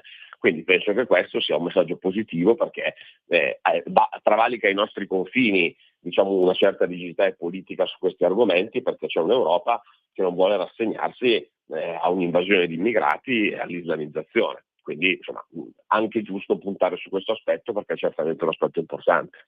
Ecco, diciamo che forse hai proprio colto nel segno per quanto mi riguarda, e lo dico da osservatore, da persona che era lì. Insomma, i temi dell'alleanza europea, i temi che accomunano la Lega a determinate altre forze politiche europee, non hanno fatto venir meno la specificità, diciamo, della Lega e anche della realtà italiana e di Pontida. Pontida non si può definire nera, no? Nell'anima, assolutamente no. Storicamente parlando, e questa continuità storica tu l'hai rintracciata come l'ho vista io fisicamente tramite le persone che c'erano lì, e dall'altra parte non mancavano i riferimenti ai temi più prettamente nostri, domestici. Vedi l'economia, vedi l'intervento del ministro Giorgetti, ma vedi anche le parole di Salvini, appunto, e dei governatori sulle questioni dell'autonomia. Quello lì è un tema tutto nostro, quello dell'autonomia, no? È una transizione che sta facendo l'Italia, tutto sommato, su spinta della Lega e delle originarie istanze federaliste. Quindi è un tema tutto nostro. Ma anche il tema economico non è in secondo piano, perché le parole del ministro Giorgetti hanno giustamente, come avrei visto oggi, suscitato un altro dibattito, no? Quasi parole, non voglio dire di sinistra, per usare una definizione appunto il nero e il rosso, però di giustizia sociale, tutto sommato, no? Certo, assolutamente, assolutamente. E io lo ricordo sempre, anche ieri i vari giornalisti che erano lì, ovviamente, poi magari sapendo anche un po' come la penso io, no? Quindi cercavano di provocarmi su questo aspetto dell'alleanza nera, della Lega che svolta a destra. E, insomma, io ho cercato di ribadire che sicuramente tra questi gruppi europei ci sono dei gruppi più assimilabili a noi come storia politica e altri che lo sono molto meno. Nel senso che, tanto per fare un esempio, noi eravamo lì ieri, c'erano i banderoni della Padania in mezzo al Pratone e giustamente c'erano le bandiere regionali per rivendicare la nostra storia e l'autonomia, e abbiamo avuto l'esponente di Vox che attaccava i partiti autonomisti della Spagna. No? È chiaro che Vox in questo momento è alleato alla Lega a livello europeo perché sui temi dell'immigrazione c'è una posizione comune o c'è una visione comune sulle politiche ambientaliste contro questa commissione, ma non è un partito assimilabile alla Lega. Ecco, bisogna anche uscire dallo schema per cui quelli che sono gli alleati europei siano per forza di cose partiti assimilabili. Quelli che sono alleati europei sono quelli che in quel contesto, quindi nel contesto del Parlamento europeo, hanno un interesse, una posizione comune con noi, ma che non significa che siano per forza partiti che anche a livello nazionale hanno politiche assimilabili alle nostre. Bisogna essere un po' elastici, ma questo insomma vale per il gruppo nostro come vale anche per le famiglie degli altri partiti. Ricordiamoci che ad esempio i socialisti recentemente hanno espulso il partito del premier della Slovacchia proprio perché diciamo che era dal gruppo socialista, poi ha preso delle posizioni che in qualche modo non hanno più condiviso e gli hanno cacciato, ma veniva pur sempre da lì. Quindi questo è un gioco che fanno i giornalisti, anche gli ultimi sugli austriaci, no? Perché a buona memoria io mi ricordo bene che FPO è uno dei più longevi alleati della Lega. E quando c'era Bossi eravamo alleati a FPO, quindi chi racconta ecco la svolta a destra di questa Lega con FPO, in realtà quando c'era Haider c'era Bossi e c'eravamo alleati con FPO perché in quel periodo eravamo insieme nel gruppo dei liberali, e quindi la storia di FPO è di un partito che viene dai liberali, poi c'è una matrice. Appunto ha preso posizioni anche diverse, però insomma sull'economia, come giustamente ricordavi te, certo, noi abbiamo una posizione di attenzione al sociale, abbiamo una posizione di politica di difesa del lavoro, di difesa delle fasce più deboli, che certamente non è collocabile in una narrazione di destra come qualcuno vuole raccontare. Quindi la situazione è molto più complessa delle etichette che con facilità magari i giornali danno. Già, intanto Riccardo, andiamo anche al calendario settimanale, che è un po' anche l'oggetto principale della nostra rubrica, non solo, però cosa succede questa settimana alla Camera di rilevante? Allora, sicuramente la cosa più rilevante è che domani mattina alla mezza ci sarà una votazione che sembra essere buona, insomma, quindi dovrebbe arrivare al risultato per l'elezione di un giudice della Corte Costituzionale, quindi Parlamento in seduta comune, dopo svariate votazioni che sono andate nulle, si dovrebbe arrivare a una votazione buona. Poi si continuerà alla Camera sul decreto lavoro, che non è stato completato la scorsa settimana, e poi ci sono una serie di mozioni su cui le mozioni, e poi c'è una proposta di legge nostra che è quella della regione Statuto Speciale Friuli Venezia Giulia, quindi la proposta viene dal Consiglio regionale del Friuli e noi come Lega abbiamo chiesto di calendarizzarla, che è una modifica allo Statuto del Friuli Venezia Giulia per fondamentalmente permettere alla regione a Statuto Speciale di legiferare sulle province del Friuli Venezia Giulia direttamente. Quindi abbiamo questa proposta, e poi se ci arriveremo c'è una mozione delle opposizioni sull'autonomia, ovviamente in fase critica, che ci impegneremo a bocciare, ma sempre se ci arriviamo perché è l'ultimo argomento della settimana. Ecco, ultima cosa, Riccardo, prima di salutarci. Oggi è una data importante, il 7 di ottobre, ed è la data in cui un anno fa veniva fatta strage di israeliani, donne, uomini, bambini e anziani, no? È anche una battaglia è anche una data dal punto di vista storico molto più antica, quella della battaglia di Lepanto, no? Che qualcuno ha richiamato anche ieri dal Prato di Pontida. Sul primo punto, il 7 ottobre 23 in Israele, il Foglio oggi abbiamo appena letto in rassegna stampa l'articolo di apertura di Andrea Minuz che definisce questo anno che è passato come l'anno santo dell'antisemitismo, cogliendo quello che è stata l'ostilità crescente nei confronti di Israele, magari anche per una politica discutibile o sbagliata del premier Netanyahu. Questa è tutta una questione però più interna a Israele. Tu che ne pensi? È stato l'anno santo dell'antisemitismo e magari anche prodromo di un allargamento della guerra, che è il fantasma che aleggia su tutti noi per questo fine anno, inizio del nuovo anno, o no? Beh, sicuramente sì, cioè in quest'anno è venuto fuori in maniera molto chiara dove sta l'antisemitismo, perché anche qua nella narrazione ci hanno fatto una testa così per anni a dire che c'è una destra razzista, un centrodestra razzista, antisemita, xenofobo, e poi alla prova dei fatti, cioè nella prima volta in cui c'è stato veramente un attacco a Israele e un attacco alla cultura israeliana, un attacco agli ebrei in tutto il mondo, si è visto quali sono stati gli schieramenti, cioè la sinistra europea, italiana, mondiale in generale, ha subito ammiccato ad Hamas e ai terroristi islamici. Certo in varie forme, c'è chi lo fa apertamente, pensiamo alla piazza dell'altro giorno a Roma, c'è chi lo fa in maniera un po' più subdola, quindi lo fa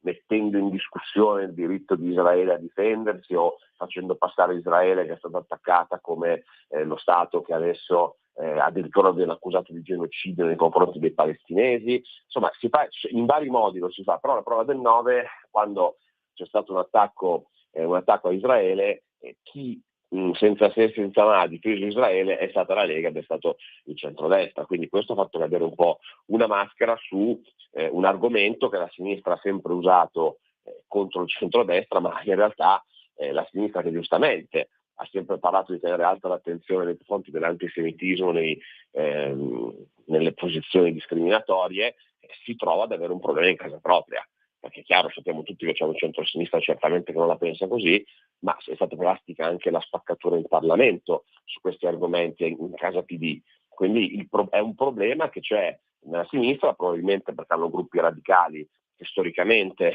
sono vicini ad Hamas, alla Palestina, quindi è una posizione ideologica, ma secondo me c'è anche molta tattica, cioè il fatto di non voler perdere il voto delle comunità islamiche, che in Italia sono molto numerose, quindi c'è un atteggiamento un po' ideologico e un po' tattico da parte loro, che però pone tutto il problema dell'antisemitismo a casa loro, in quel campo lì. Bene, allora io ringrazio come sempre Riccardo Molinari, buona settimana Riccardo, buon lavoro e ci sentiamo settimana l'altra. Ok, grazie Giulio, un saluto a tutti. Qui Parlamento.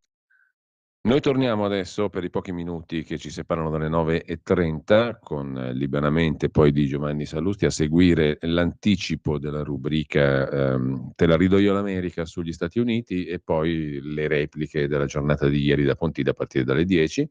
Torniamo alla rassegna stampa velocissimamente perché vi segnalo sul quotidiano Il Tempo di Roma, pagina 3, una lunga intervista a proposito di Israele al rabbino capo di Roma Riccardo Di Segni. In piazza a Roma, sabato, chi vuole distruggere Israele. Ormai nella nostra società i fiancheggiatori di Hamas.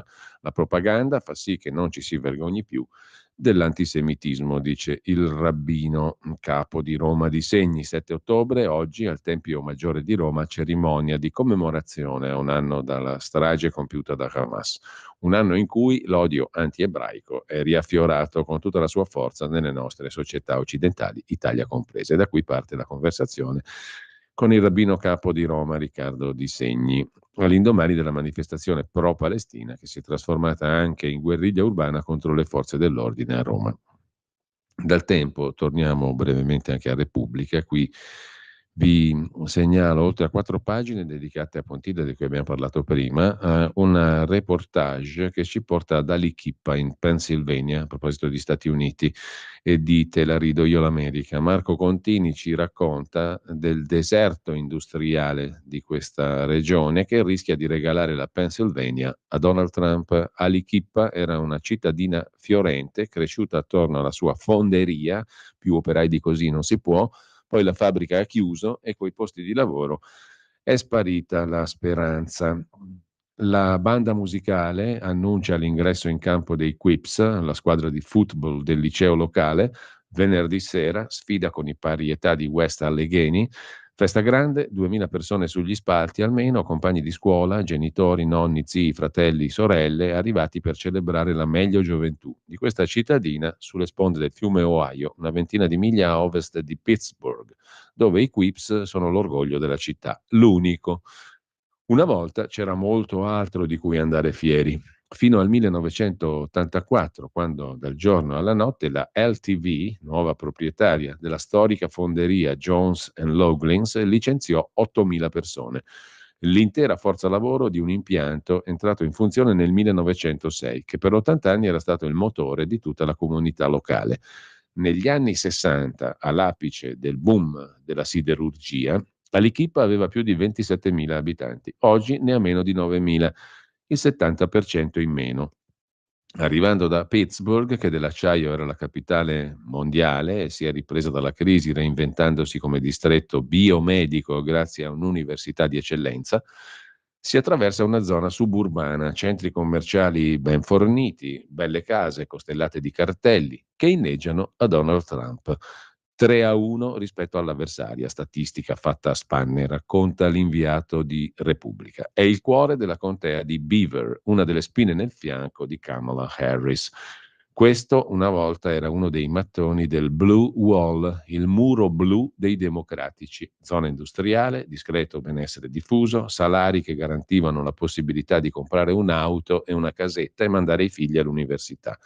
Finché la crisi, che tra gli anni 70 e 80 ha spento uno dopo l'altro tutti gli altoforni e massacrato anche un pezzo dell'indotto, ha fatto franare quel senso di condivisione del destino comune, ognuno per sé e tanti saluti. Qui, insomma, si rischia la stravittoria di Donald Trump. In città non è rimasto niente, solo un liceo il cui unico obiettivo è vincere a football, scrive Repubblica. Le elezioni si decideranno in questo stato, Pennsylvania, e il team di Donald è tornato a sperare, scrive ancora Repubblica.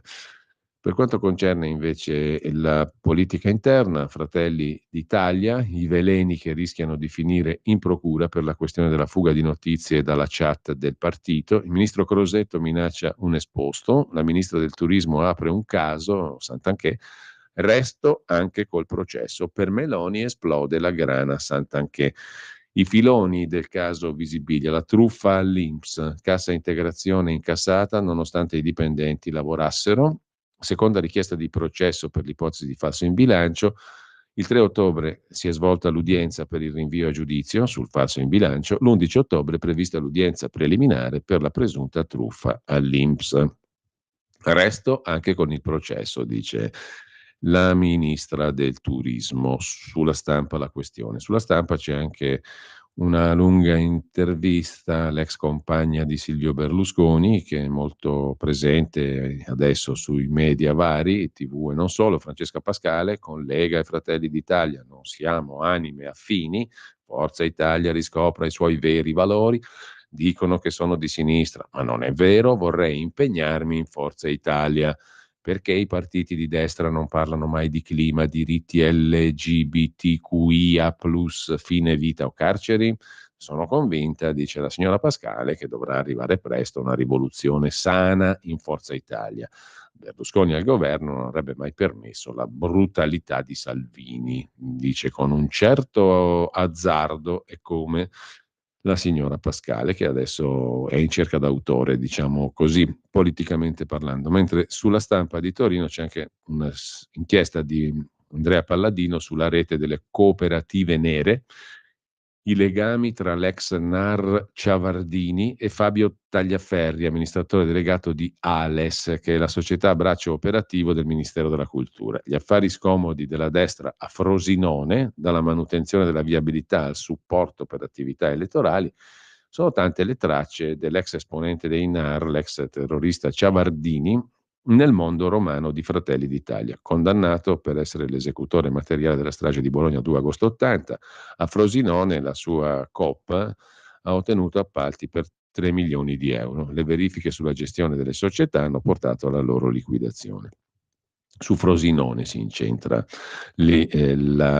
l'inchiesta di Repubblica. Sulla Verità invece, lo citavo prima, c'è una intervista dettagliata a pagina 7, una lunga intervista di Federico Novella a Massimo Bitonci, sottosegretario leghista alle imprese e al Made in Italy.